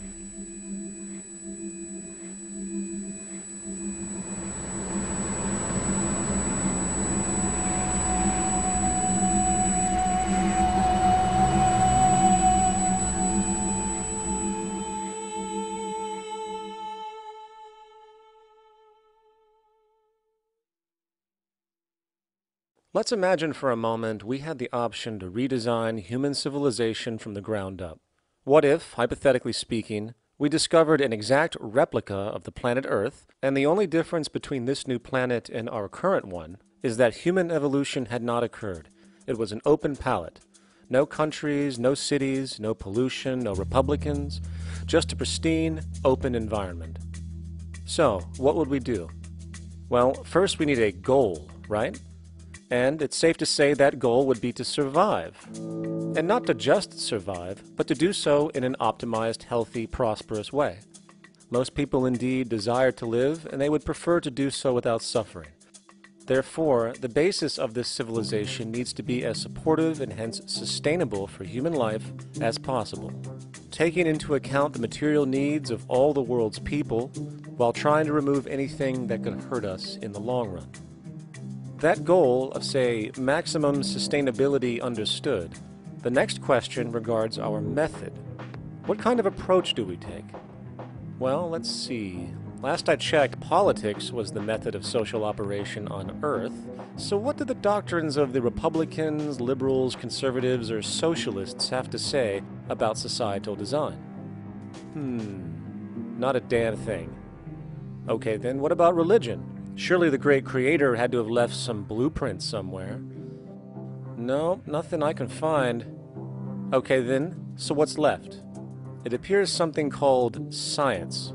Science is unique in that its methods demand not only that the ideas proposed be tested and replicated, but everything science comes up with is also inherently falsifiable. In other words, unlike religion and politics, science has no ego, and everything it suggests accepts the possibility of being proven wrong eventually. It holds on to nothing and evolves constantly. Well, that sounds natural enough to me. So then, based on the current state of scientific knowledge in the early 21st century, along with our goal of maximum sustainability for the human population, how do we begin the actual process of construction? Well, the first question to ask, what do we need to survive? The answer, of course, are planetary resources. Whether it is the water we drink, the energy we use, the raw materials we utilize to create tools and shelter, the planet hosts an inventory of resources, many of which are demanded for our survival. So, given that reality, it then becomes critical to figure out what we have and where it is. This means we need to conduct a survey. We simply locate and identify every physical resource on the planet we can, along with the amount available at each location, from the deposits of copper, to the most potent locations for wind farms to produce energy, to the natural freshwater springs, to an assessment of the amount of fish in the ocean, to the most prime arable land for food cultivation, etc. But since we humans are going to be consuming these resources over time, we then realize that not only do we need to locate and identify, we also need to track. We need to make sure we don't run out of any of this stuff. That would be bad. And this means not only tracking our rates of use, but the rates of earthly regeneration as well, such as how long it takes for, say, a tree to grow or a spring to replenish. This is called dynamic equilibrium.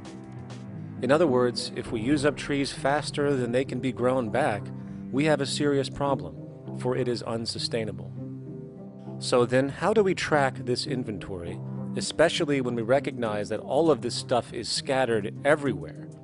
We have large mineral mines in what we call Africa, energy concentrations in the Middle East, huge tidal power possibilities on the Atlantic coast of North America, the largest supply of freshwater in Brazil, etc. Well, once again, good old science has a suggestion. It's called systems theory. Systems theory recognizes that the fabric of the natural world, from human biology to the earthly biosphere to the gravitational pull of the solar system itself, is one huge synergistically connected system, fully interlinked. Just as human cells connect to form our organs, and the organs connect to form our bodies, and since our bodies cannot live without the earthly resources of food, air, and water, we are intrinsically connected to the earth, and so on. So, as nature suggests, we take all of this inventory and tracking data and create a system to manage it. a global resource management system, in fact, to account for every relevant resource on the planet. There is simply no logical alternative if our goal as a species is survival in the long run. We have to keep track as a whole. That understood, we can now consider production. How do we use all this stuff? What will our process of production be, and what do we need to consider to make sure it is as optimized as possible to maximize our sustainability? Well, the first thing that jumps right out at us is the fact that we need to constantly try and preserve. The planet's resources are essentially finite, so it is important that we be strategic. Strategic preservation is key. The second thing we recognize is that some resources are really not as good as others in their performance. In fact, some of this stuff, when put into use, has a terrible effect on the environment, which invariably hinders our own health. For example, oil and fossil fuels, no matter how you cut it, release some pretty destructive agents into the environment. Therefore, it is critical we do our best to use such things only when we really have to, if at all.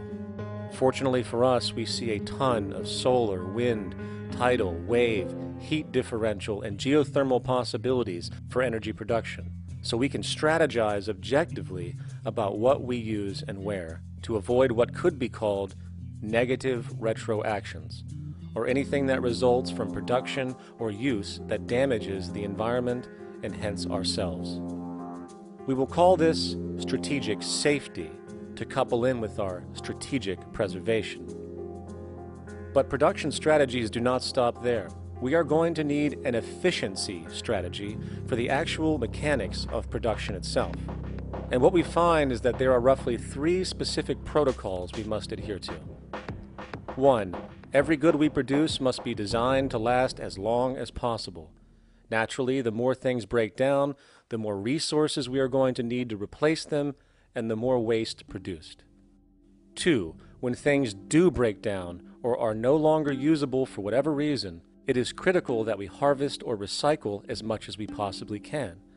So the production design must take this into account directly at the very earliest stages. 3. Quickly evolving technologies, such as electronics, which are subject to the fastest rates of technological obsolescence, would need to be designed to foreshadow and accommodate physical updates.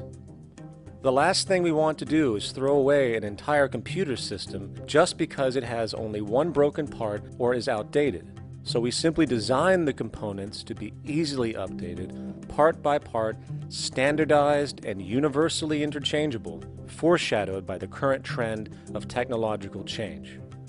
And when we realize that the mechanisms of strategic preservation, strategic safety, and strategic efficiency are purely technical considerations, devoid of any human opinion or bias, we simply program these strategies into a computer which can weigh and calculate all the relevant variables, allowing us to always arrive at the absolute best method for sustainable production based on current understandings. And while that might sound complex, all it is a glorified calculator. Not to mention such multivariate decision-making and monitoring systems are already used across the world today for isolated purposes. It is simply a process of scaling it out. So, now we not only have our resource management system, but also a production management system, both of which are easily computer automated to maximize efficiency, preservation, and safety. The informational reality is that the human mind, or even a group of humans, cannot track what needs to be tracked. It must be done by computers, and it can be. And this brings us to the next level, distribution. What sustainability strategies make sense here?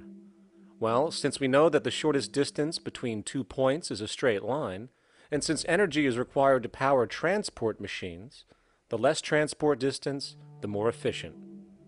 Producing goods in one continent and shipping them over to another only makes sense if the goods in question simply cannot be produced in the target area. Otherwise, it is nothing but wasteful. We must localize production so distribution is simple, fast, and requires the least amount of energy. We'll call this the proximity strategy. which simply means we reduce the travel of goods as much as possible, whether raw materials or finished consumer products. Of course, it might also be important to know what goods we are transporting and why, and this falls under the category of demand. And demand is simply what people need to be healthy and to have a high quality of life. The spectrum of material human needs range from core life-supporting necessities, such as food, clean water, shelter, to social and recreational goods, which allow for relaxation and personal social enjoyment, both important factors in human and social health overall. So, very simply, we take another survey. People describe their needs, demand is assessed, and production begins based on that demand. And since the level of demand of different goods will naturally fluctuate and change around different regions, we need to create a demand distribution tracking system, so to avoid overruns and shortages. Of course, this idea is old news. It is used in every major store chain today to make sure they keep up with their inventory. Only this time we are tracking on a global scale. But, wait a minute, we really can't fully understand demand if we don't account for the actual usage of the good itself. Is it logical and sustainable for every single human to, say, have one of everything made, regardless of their usage? No, that would be simply wasteful and inefficient. If a person has a need for a good, but that need is only for, say, 45 minutes a day on average, it would be much more efficient if that good was made available to them and to others when needed. Many forget that it isn't the good that they want, it is the purpose of that good. When we realize that the good itself is only as important as its utility, we see that external restriction, or what we might call today ownership, is extremely wasteful and environmentally illogical in a fundamental economic sense. So, we need to devise a strategy called strategic access. This will be the foundation of our demand distribution tracking system, which makes sure we can meet the demand of the population's needs for access of whatever they need when they need it. And as far as physically obtaining the goods, centralized and regional access centers all make sense for the most part, placed in close proximity to the population, and a person would simply come in, take the item, use it, and when finished, return it when it is no longer needed. Sort of how a library works today. In fact, these centers could not only exist in the community in the way we see local stores today, but specialized access centers would exist in specific areas where often certain goods are utilized, saving more energy with less repeat transport. And once this demand tracking system is in order, it is tied into our production management system, and of course into our resource management system, hence creating a unified, dynamically updating global economic management machine that simply makes sure we remain sustainable, starting with securing the integrity of our finite resources, moving to make sure we only create the best, most strategic goods possible, while distributing everything in the most intelligent and efficient way. And the unique result of this preservation-based approach, which is intuitively counter to many, is that this logical, ground-up, empirical process of preservation and efficiency, which can only define true human sustainability on this planet, would likely enable something never before seen in human history. Access abundance, not just for a percentage of the global population, but the entire civilization. This economic model, as was just generalized, this responsible systems approach to total Earth resource management and processes, designed again to do nothing less than take care of humanity as a whole in the most efficient and sustainable way, could be termed a resource-based economy. The idea was defined in the 1970s by structural engineer Jacques Fresco. He understood back then that society was on a collision course with nature and itself, unsustainable on every level. And if things didn't change, we would destroy ourselves one way or another. All these things you're saying, Jacques, could they be built with what we know today, or are some of these things, are you guessing based on what we know today? No. All of these things can be built with what we know today. It would take 10 years to change the surface of the earth, to rebuild the world into a second Garden of Eden. The choice lies with you. The stupidity of a nuclear arms race, the development of weapons, trying to solve your problems politically by electing this political party or that political party, that all politics is immersed in corruption. Let me say it again. Communism, socialism, fascism, the Democrats, the liberals, we want to absorb human beings. All organizations that believe in a better life for man, there are no Negro problems or Polish problems or Jewish problems or Greek problems or women's problems. They're human problems. I'm not afraid of anybody. I don't work for anyone. No one can discharge me. I have no boss. I am afraid to live in the society we live in today. Our society cannot be maintained by this type of incompetency. It was great, the free enterprise system, about 35 years ago. That was the last of its usefulness. Now we've got to change our way of thinking or perish. The horror movies of the future will be our society, the way it didn't work. And politics would be part of a horror movie. Lots of people today use the term cold science because they're analytical. And they don't even know what analytical means. Science means closer approximations of the way the world really works. So it's telling the truth, is what it is. A scientist doesn't try to get along with people. They tell them what their findings are.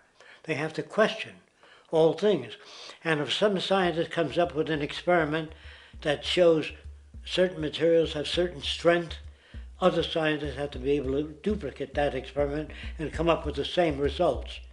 Even if a scientist feels that an airplane wing, due to mathematics or calculations, can hold up a given amount of weight, they still pile sandbags on it to see when it breaks. And they say, you know, my calculations are right, or they're not correct. I love that system because it's free of bias and free of thinking that math can solve all the problems. You have to put your math to test also. I think that every system that can be put to test should be put to test. And that all decisions should be based upon research. A resource-based economy is simply the scientific method applied to social concern, an approach utterly absent in the world today. Society is a technical invention, and the most efficient methods of optimized human health, physical production, distribution, city infrastructure, and the like reside in the field of science and technology, not politics or monetary economics. It operates in the same systematic way as, say, an airplane, and there is no Republican or liberal way to build an airplane. Likewise, nature itself is the physical referent we use to prove our science, and it is a set system, emerging only from our increased understanding of it. In fact, it has no regard for what you subjectively think or believe to be true. Rather, it gives you an option. You can learn and fall in line with its natural laws and conduct yourself accordingly, invariably creating good health and sustainability, or you can go against the current to no avail. It doesn't matter how much you believe you can just stand up right now and walk on the wall next to you. The law of gravity will not allow it. If you do not eat, you will die. If you are not touched as an infant, you will die. As harsh as it may sound, nature is a dictatorship, and we can either listen to it and come in harmony with it, or suffer the inevitable adverse consequences. So, a resource-based economy is nothing more than a set of proven, life-supporting understandings where all decisions are based upon optimized human and environmental sustainability. It takes into account the empirical life ground, which every human being shares as a need, regardless, again, of their political or religious philosophy. There is no cultural relativism to this approach. It isn't a matter of opinion. Human needs are human needs, and having access to the necessities of life, such as clean air, nutritious food, and clean water, along with a positively reinforcing, stable, nurturing, and non-violent environment, is demanded for our mental and physical health, our evolutionary fitness, and hence the species' survival itself. A resource-based economy would be based upon available resources. You can't just bring a lot of people to an island or build a city of 50,000 people without having access to the necessities of life. So when I use the term a comprehensive systems approach, I'm talking about doing an inventory of the area first and determining what that area can supply, not just architectural approach, not just design approach, but design must be based on all of the requirements to enhance human life. And that's what I mean by an integrated way of thinking. Food, clothing, shelter, warmth, love, all those things are necessary. If you deprive people of any of them, you have a lesser human being, less capable of functioning. As previously outlined, a resource-based economy's ground-up, global, systems approach to extraction, production, and distribution is based upon a set of true economic mechanisms, or strategies, which guarantee efficiency and sustainability in every area of the economy. So, continuing this train of thought regarding logical design, what is next in our equation? Where does all this materialize? Cities. The advent of the city is a defining feature of modern civilization. Its role is to enable efficient access to the necessities of life, along with increased social support and community interaction. So how would we go about designing an ideal city? What shape should we make it? Square? Trapezoid? Well, given we're going to be moving around the thing, we might as well make it as equidistant as possible for ease, hence the circle. What should the city contain?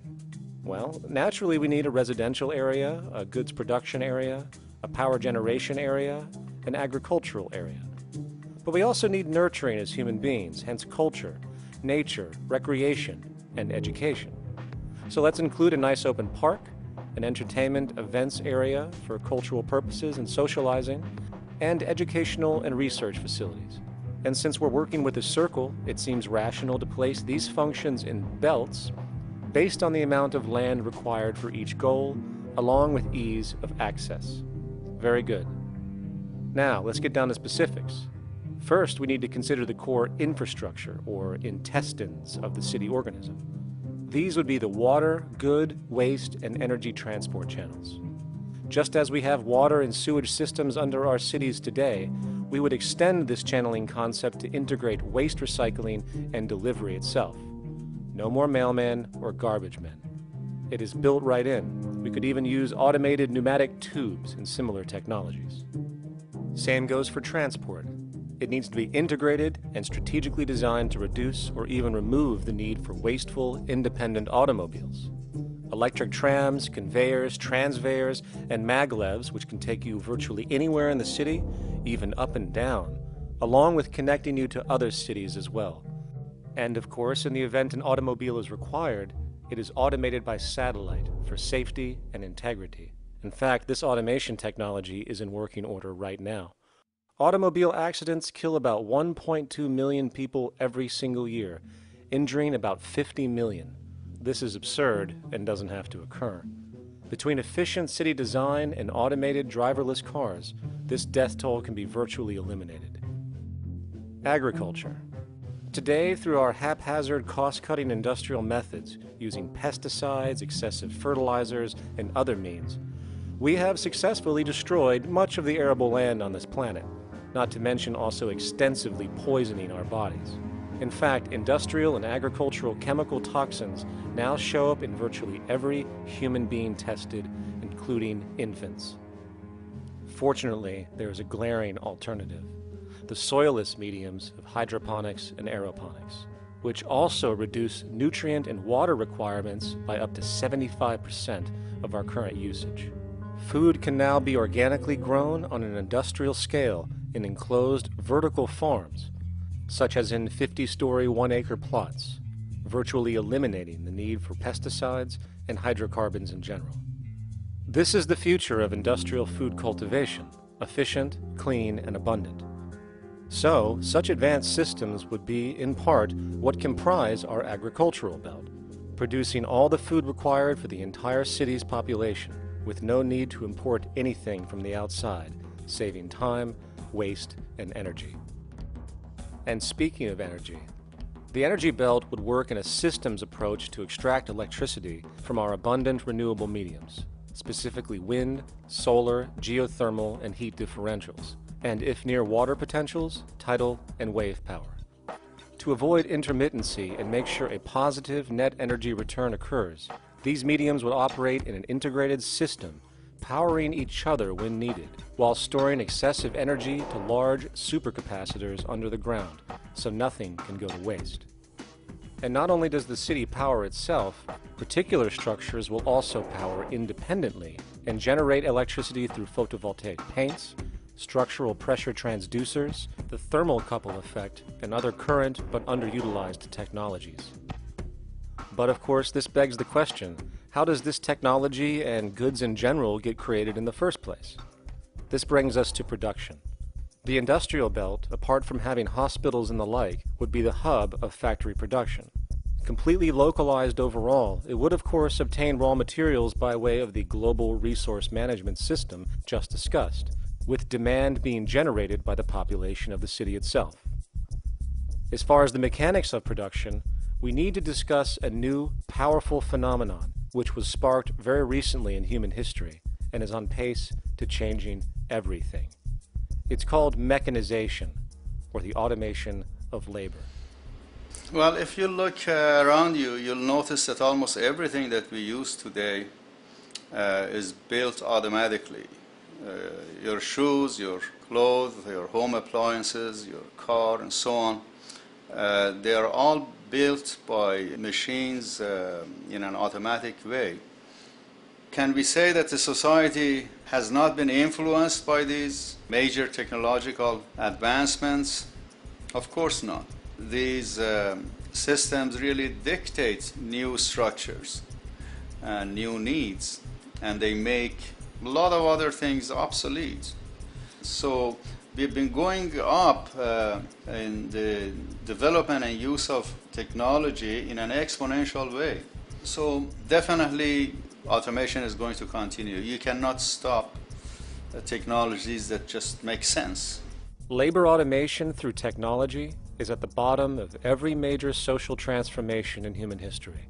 From the agricultural revolution and the invention of the plow, to the industrial revolution and the invention of the powered machine, to the information age we live in now through essentially the invention of advanced electronics and computers.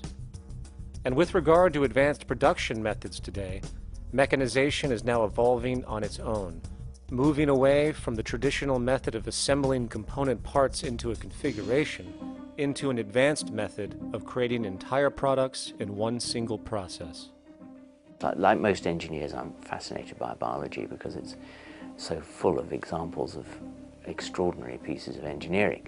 And absolutely, what biology is the study of things that copy themselves. Of course, that's good a definition of life as we've got.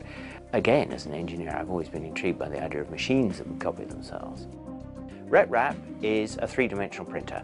That's to say, it's a printer that you plug into a computer, and instead of making two-dimensional sheets of paper with patterns on, it makes real, physical, three-dimensional objects. Now, there's nothing new about that. 3D printers have been around for about 30 years.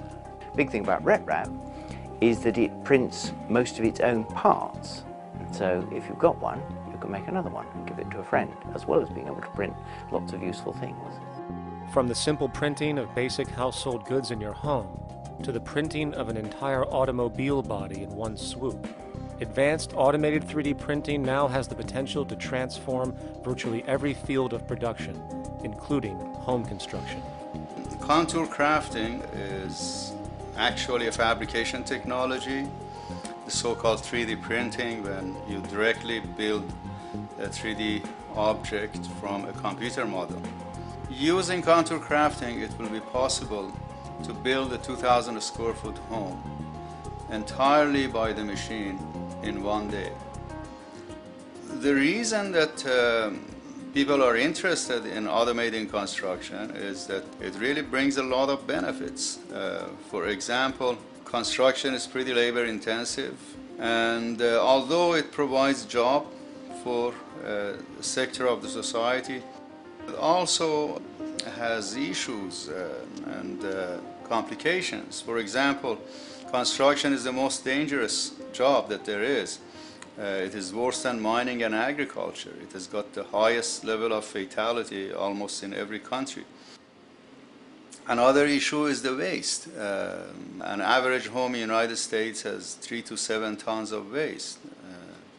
So this is huge if we look at the impact of construction and knowing that about 40% of all materials in the world are used in construction. So big waste of energy and resources and big damage to the environment as well.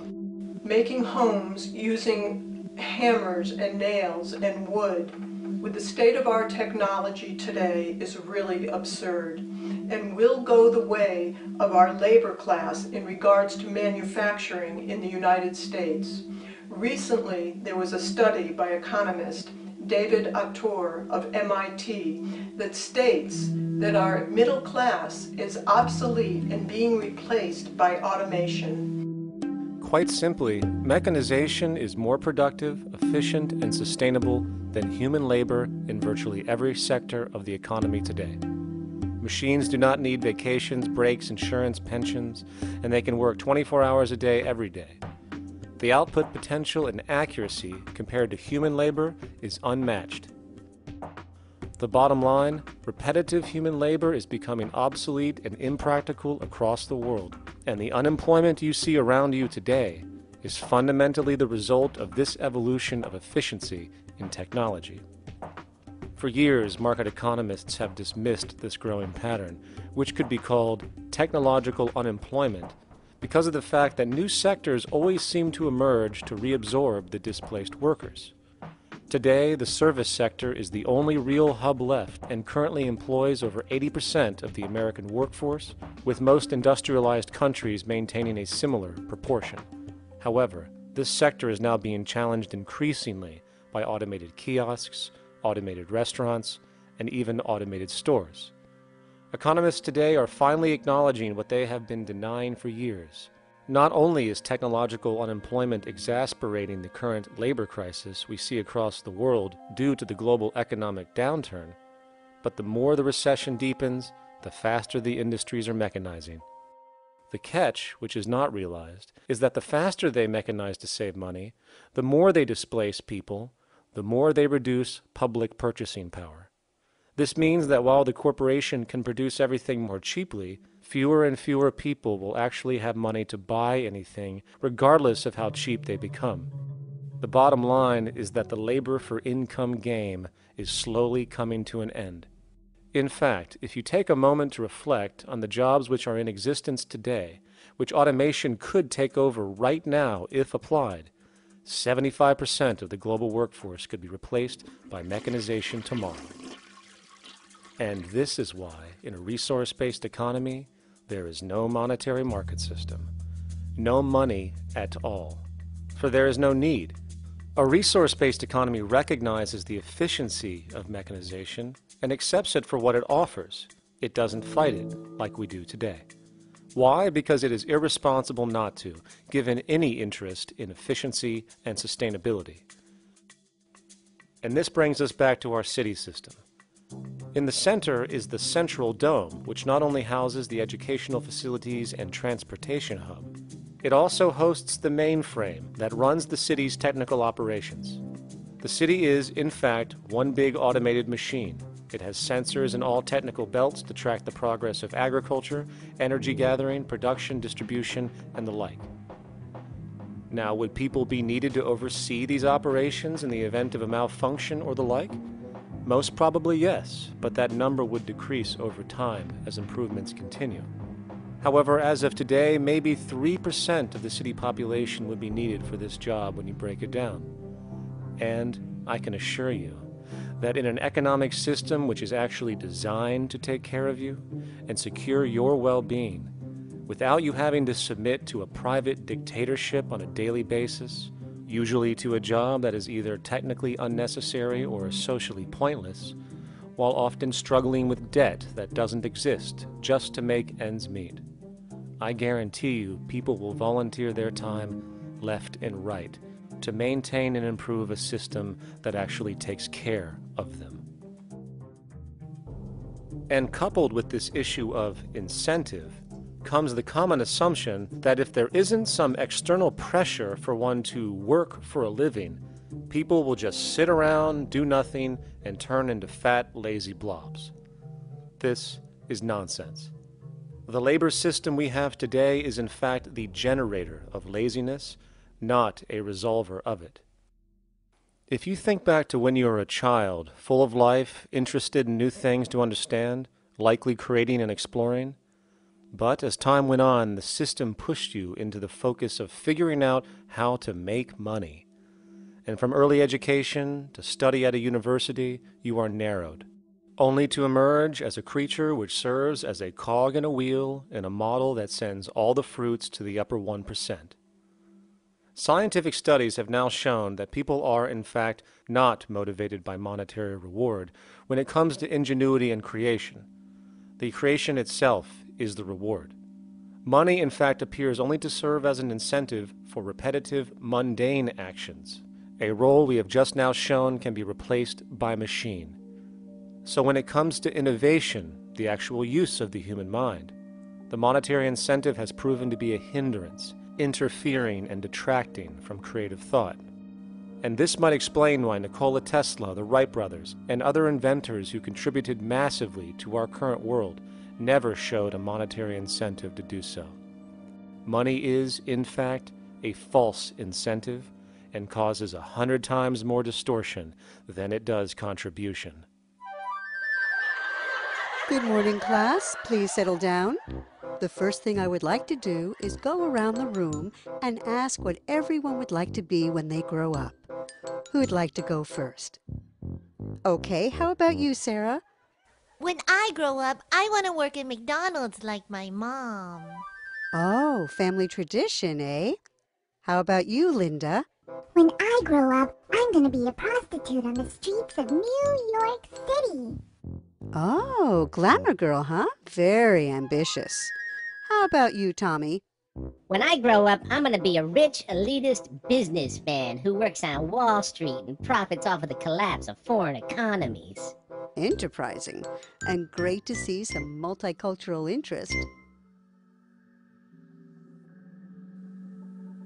As stated before, a resource-based economy applies the scientific method to social concern, and this isn't limited to simply technical efficiency.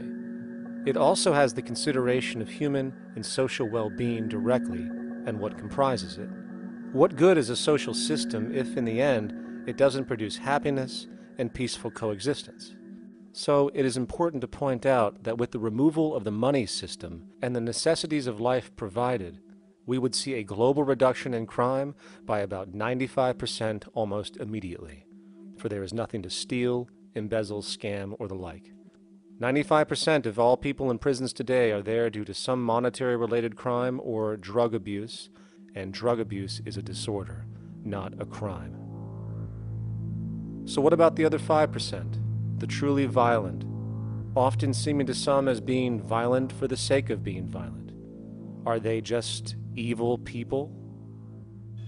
The reason that I frankly think it's a waste of time to engage in moral value judgments about people's violence is because it doesn't advance by one iota our understanding of either the causes or the prevention of the violent behavior.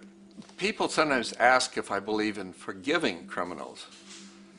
My answer to that is, no, I don't believe in forgiveness any more than I believe in condemnation. It's only if we as a society can take the same attitude of treating violence as a problem in public health and preventive medicine rather than as a moral evil, it's only when we make that change in our own attitudes and assumptions and values that we will actually succeed in reducing the level of violence rather than stimulating it, which is what we do now. The more justice you seek, the more hurt you become, because there's no such thing as justice. There is whatever there is out there. That's it. In other words, if people are conditioned to be racist and bigots, if they're brought up in an environment that advocates that, why do you blame the person for it? They're a victim of a subculture. Therefore, they have to be helped. The point is, we have to redesign the environment that produces aberrant behavior. That's the problem, not putting a person in jail.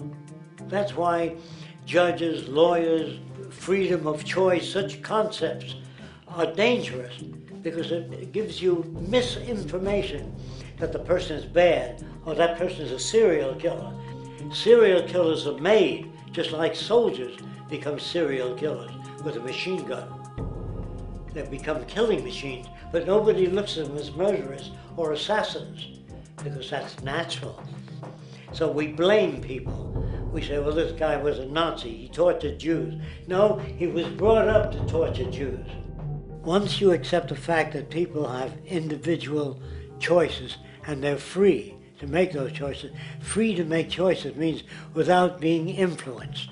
And I can't understand that at all.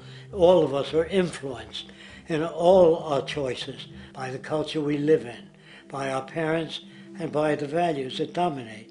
So we're influenced. So there can't be free choices. What's the greatest country in the world? The true answer, I haven't been all over the world, and I don't know enough about different cultures to answer that question. I don't know anybody that speaks that way. They say, good old USA, the greatest country in the world. There's no survey. Have you been to India? No. Have you been to England? No. Have you been to France? No. What do you make your assumptions on? They can't answer. They get mad at you. They say, well, God damn it, who the hell are you to tell me what to think? You know, don't forget, you're dealing with aberrated people. They're not responsible for their answers. They're victims of culture. That means they've been influenced by their culture.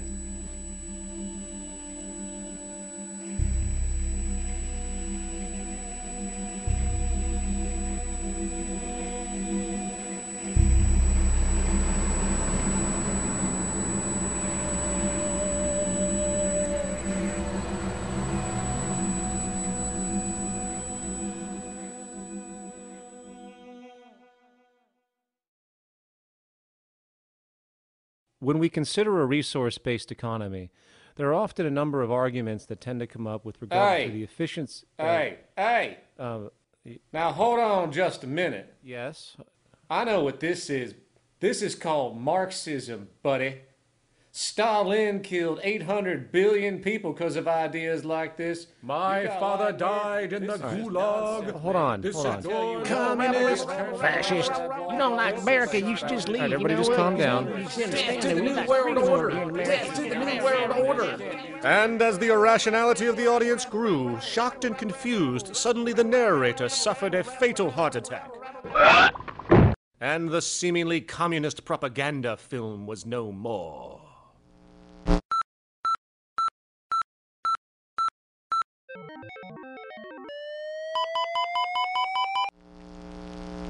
You know, I've said that sort of thing to people in think tank type of situations, and you know, these Club of Rome types and so forth. Marxist. What Marxist? Where did that come from? You know, they got this icon they hold on to as their holy grail, and it's such an easy one, you know. People ask if I'm a socialist or a communist or a capitalist, and I say I'm none of the above. And why do you think that those are the only options? All of those political constructs were created by writers who assumed that we lived on a planet of infinite resources. Not a one of those political philosophies even contemplates that there might be a shortage of anything. I believe that communism, socialism, free enterprise, fascism are part of social evolution, that you can't take a giant step from one culture to another, but they're in-between systems. Before there's any ism, we've got a life ground, and the life ground is, as I just described most easily, it's all the conditions required to take your next breath, and that involves the air you breathe, the water you get, the safety you have, the education you can access, all these things that we share and use and that no life in any culture can do without. So we've got to reset down to the life ground, and the life ground is no longer any ism. It's life value analysis. It's simply a matter of historical fact that the dominant intellectual culture of any particular society reflects the interest of the dominant group in that society. In a slave-owning society, the beliefs about human beings and human rights and so on will reflect the needs of the slave owners. In a society which again is based on the power of certain people to control and profit from the lives and work of millions of others, the dominant intellectual culture will reflect the needs of the dominant group. And so that if you look across the board, the ideas that pervade psychology and sociology and history and political economy and political science fundamentally reflect certain elite interests. And the academics who question that too much tend to get shunted to the side or to be seen as sort of radicals. The dominant values of a culture tend to support and perpetuate what is rewarded by that culture. And in a society where success and status is measured by material wealth, not social contribution, it is easy to see why the state of the world is what it is today. We are dealing with a values system disorder, completely denatured, where the priority of personal and social health have become secondary to the detrimental notions of artificial wealth and limitless growth. And like a virus, this disorder now permeates every facet of government, news media, entertainment, and even academia. And built into its structure are mechanisms of protection from anything that might interfere. Disciples of the monetary market religion, the self-appointed guardians of the status quo, constantly seek out ways to avoid any form of thought which might interfere with their beliefs, the most common of which are projected dualities. If you are not a Republican, you must be a Democrat. If you are not a Christian, you might be a Satanist. And if you feel society can be greatly improved to consider perhaps, I don't know, taking care of everyone, you're just a utopianist. And the most insidious of them all, if you are not for the free market, you must be against freedom itself. I'm a believer in freedom. Every time you hear the word freedom being said anywhere or government interference said anywhere, it means, decoded, blocking maximization of turning money into more money for private money possessors. That's it. Every other thing they'll say, oh, we need more commodities for people, oh, this is freedom against tyranny and so forth. Every time you see it, you can decode it down to that. And I think you'll find a one-to-one correlation with every time they use it. And this is a sense in which we might call it's a syntax, a governing syntax of understanding and of value, so that it governs beneath their own recognition of it. So they may not say, oh, I didn't mean that at all, but in fact, that's what they do. Just like you may speak a grammar, and you have rules of grammar you follow without recognizing what the rules are. And so what we have is what I call the ruling value syntax that underlies this. So every time they use these words, government interference, lack of freedom, or progress, or development, you can decode them all to come back to mean that. Of course, when you hear the word freedom, it tends to be in the same sentence with something called democracy. It's fascinating how people today seem to believe that they actually have a relevant influence on what their government does, forgetting that the very nature of our system offers everything for sale. The only vote that counts is the monetary vote, and it doesn't matter how much any activist yells about ethics or accountability. In a market system, every politician, every legislation, and hence every government is for sale.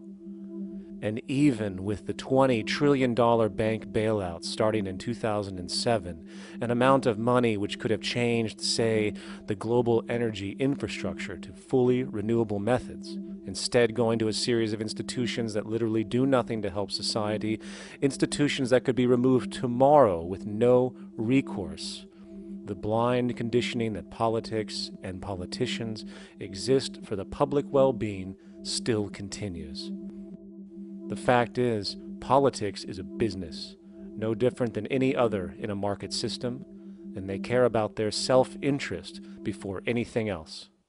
I don't really, honestly, deep down believe in political action. I think the system contracts and expands as it wants to. It accommodates these changes. I think the civil rights movement was an accommodation on the part of those who own the country. I think they see where their self-interest lies. They see a certain amount of freedom seems good, an illusion of liberty. Give these people a voting day every year so that they'll have the illusion of meaningless choice.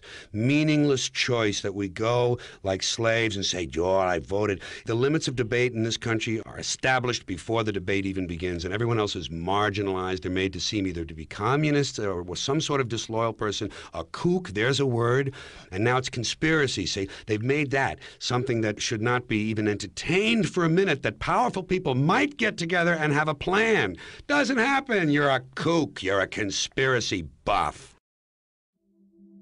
And of all the mechanisms of defense of this system, there are two that repeatedly come up.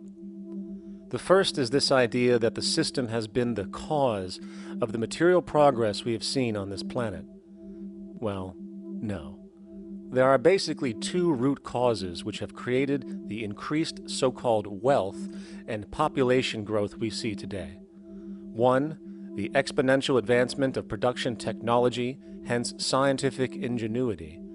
And two, the initial discovery of abundant hydrocarbon energy, which is currently the foundation of the entire socioeconomic system.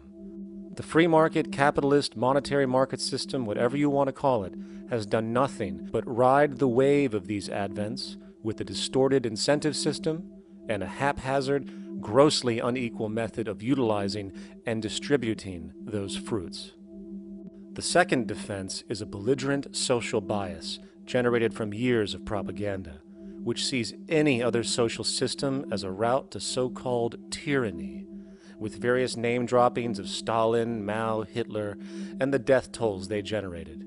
Well, as despotic as these men might have been, along with the societal approaches they perpetuated, when it comes to the game of death, when it comes to the systematic daily mass murder of human beings, nothing in history compares to what we have today. Famines throughout at least the last century of our history have not been caused by a lack of food. They've been caused by relative poverty. The economic resources were so inequitably distributed that the poor simply didn't have enough money with which to buy the food that would have been available if they could have afforded to pay for it. That would be an example of structural violence. Another example, in Africa and some other areas, but I'll particularly focus on Africa, tens of millions of people are dying of AIDS. Why are they dying? It's not because we don't know how to treat AIDS. We have, millions of people in the wealthy countries are getting along remarkably well because they have the medicines that will treat it. The people in Africa who are dying of AIDS are not dying because of the HIV virus. They're dying because they don't have the money with which to pay for the drugs that would keep them alive. Gandhi saw this. He said the deadliest form of violence is poverty. And that's absolutely right. Poverty kills far more people than all the wars in history, more people than all the murderers in history, more than all the suicides in history. Not only does structural violence kill more people than all the behavioral violence put together, structural violence is also the main cause of behavioral violence.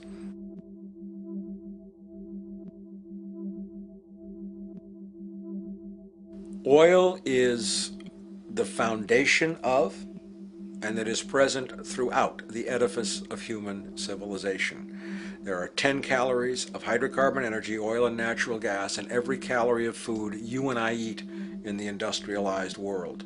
Fertilizers are made from natural gas. Pesticides are made from oil. You drive oil-powered machines to plant, plow, irrigate, harvest, transport, package. You wrap the food in plastic, that's oil. All plastic is oil. There are 7 gallons of oil in every tire. Oil is everywhere. It's ubiquitous. And it's only because of oil that there are 7 billion people, or almost 7 billion people on this planet right now. The arrival of this cheap, easy energy, which is equivalent, by the way, to billions of slaves working around the clock, changed the world in such a radical way over the last century, and the population has gone up 10 times. But by 2050, oil supply is able to support less than half the present world's population in their present way of life. So the scale of adjustment to live differently is just enormous. The world is now using 6 barrels of oil for every barrel it finds. 5 years ago, it was using 4 barrels of oil for every barrel it finds. A year from now, it's going to be using 8 barrels of oil for every barrel it finds. What's disturbing to me is the lack of any real effort from governments worldwide or industry leaders worldwide to do something different. I mean, we have these sort of attempts to build more wind power and to maybe do something with tide. We've got attempts to make our cars a little bit more efficient. But there's nothing which really looks like a revolution coming along. These are all pretty minor. And that, I think, is pretty frightening. And the governments who are driven by these economists who don't really appreciate what we're talking about are trying to stimulate consumerism to restore past prosperity in the hope that they can restore the past. They're printing yet more money lacking any collateral at all. So if the economy improves and recovers and growth, famous growth comes back, it'll only be short-lived because within a short period of time, counted in months rather than years, it'll hit the supply barrier again. There'll be another price shock and a deeper recession. So I think we go into a series of vicious circles. So you have the economic growth going up, price spike, everything shuts down, that's where we are now. Then it starts to come up again. But what we have now is this area where there's no more ability to produce cheap energy. We're at the peak. We're on the downslope of oil production. No way you're going to get any more out of the ground any faster, which means that things shut down. The price of oil drops, which it did in early 2009, but then as you have an ersatz so-called recovery, the price of oil starts to come back. It's recently been hovering around $80 a barrel, and what we see is at $80 a barrel now, with the economic and financial collapse, people are having a hard time affording that. World oil production right now is about 86 million barrels a day. Over 10 years, you're looking at roughly 40 million barrels a day having to be replaced. There's nothing around which can come even within 1% of meeting that sort of demand. If we don't do something pretty quickly, there's going to be a huge energy deficiency.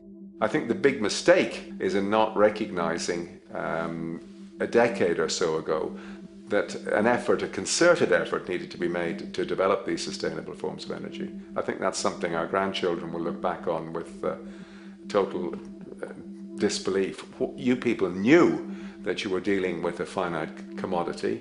How could you possibly have built your economy around something which was going to disappear? For the first time in human history, the species is now faced with the depletion of a core resource central to our current system of survival. And the punchline of the whole thing is that even with oil becoming more and more scarce, the economic system will still blindly push its cancerous growth model, so people can go out and buy more oil-powered cars to generate GDP and jobs, exacerbating the decline. Are there solutions to replace the edifice of the hydrocarbon economy? Of course. But the path needed to accomplish these changes will not manifest through the market system protocols required, since new solutions can only be implemented through the profit mechanism. People are not investing in renewable energies because there is no money in it in both the long and short term, and the commitment needed to make it happen can only occur at a severe financial loss. Hence, there is no monetary incentive, and in this system, if there's no monetary incentive, things do not happen. And on top of it all, peak oil is just one of many surfacing consequences of the environmental social train wreck gaining speed today. Other declines include freshwater, the very fabric of our existence, which is currently showing shortages for 2.8 billion people, and those shortages are on pace to reach 4 billion by 2030. Food production, the destruction of arable cropland, from which 99.7% of all human food comes from today, is occurring up to 40 times faster than it is being replenished. And over the last 40 years, 30% of the arable land has become unproductive. not to mention that hydrocarbons are the backbone of agriculture today, and as it declines, so will the food supply. As far as resources in general, at our current patterns of consumption, by 2030 we will need 2 planets to continue our rates, not to mention the continual destruction of life-supporting biodiversity, causing extinction spasms and environmental destabilization across the globe. And with all of these declines, we have the near exponential population growth, where by 2030 there might be over 8 billion people on this planet. Energy production alone would need to increase 44% by 2030 to meet such demand. And again, since money is the only initiator of action, are we to expect that any country on the planet is going to be able to afford the massive changes needed to revolutionize agriculture, water processing, energy production, and the like, when the global debt pyramid scheme is slowly shutting the entire world down? Not to mention the fact that the unemployment you currently see is going to become normality due to the nature of technological unemployment. The jobs are not coming back. And finally, a broad social perspective. From 1970 to 2010, poverty on this planet doubled due to this system. And given our current state, do you honestly think we will see anything less than more doubling, more suffering, and more mass starvation? There is not going to be any recovery. This is not some long depression that we're someday going to pull out of. I think the next phase we're going to see after the next round of economic collapse is massive civil unrest, when employment checks stop being paid because the states have no money left. And when things get so bad that people lose confidence in their elected leaders, they will demand change if we don't kill each other in the process or destroy the environment. I'm just afraid that we might get to the point of no return. And that bothers me no end. We do all we can to avoid that condition. It's clear that we're on the verge of a great transition in human life. What we face now is this fundamental change of the life we've known over the last century. There has to be a link between the economy and the resources of this planet, the resources being, of course, all animal and plant life, the health of the oceans and everything else. This is a monetary paradigm that will not let go until it's killed the last human being. The in-group will do all it can to stay in power. And that's what you got to keep in mind. They'll use the Army and Navy and lies or whatever they have to use to keep in power. They're not about to give it up because they don't know of any other system that will perpetuate their kind.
a straight and stronger course to the corner of your life.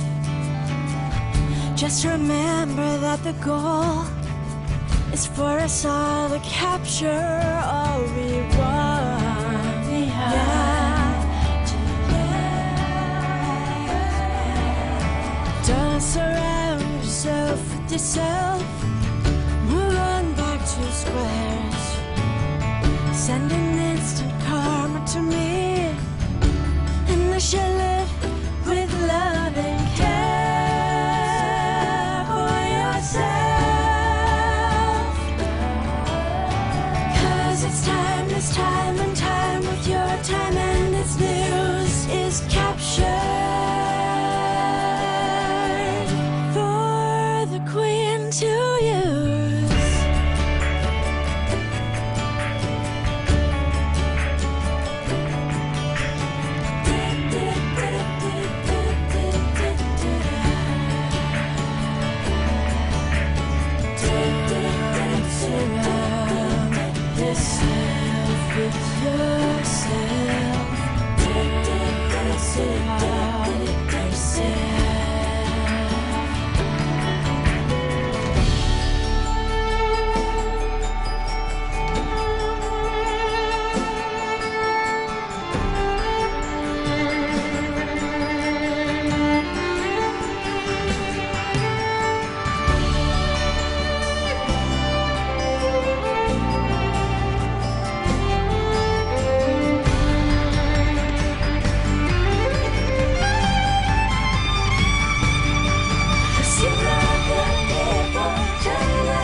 Satisfied, I'm on my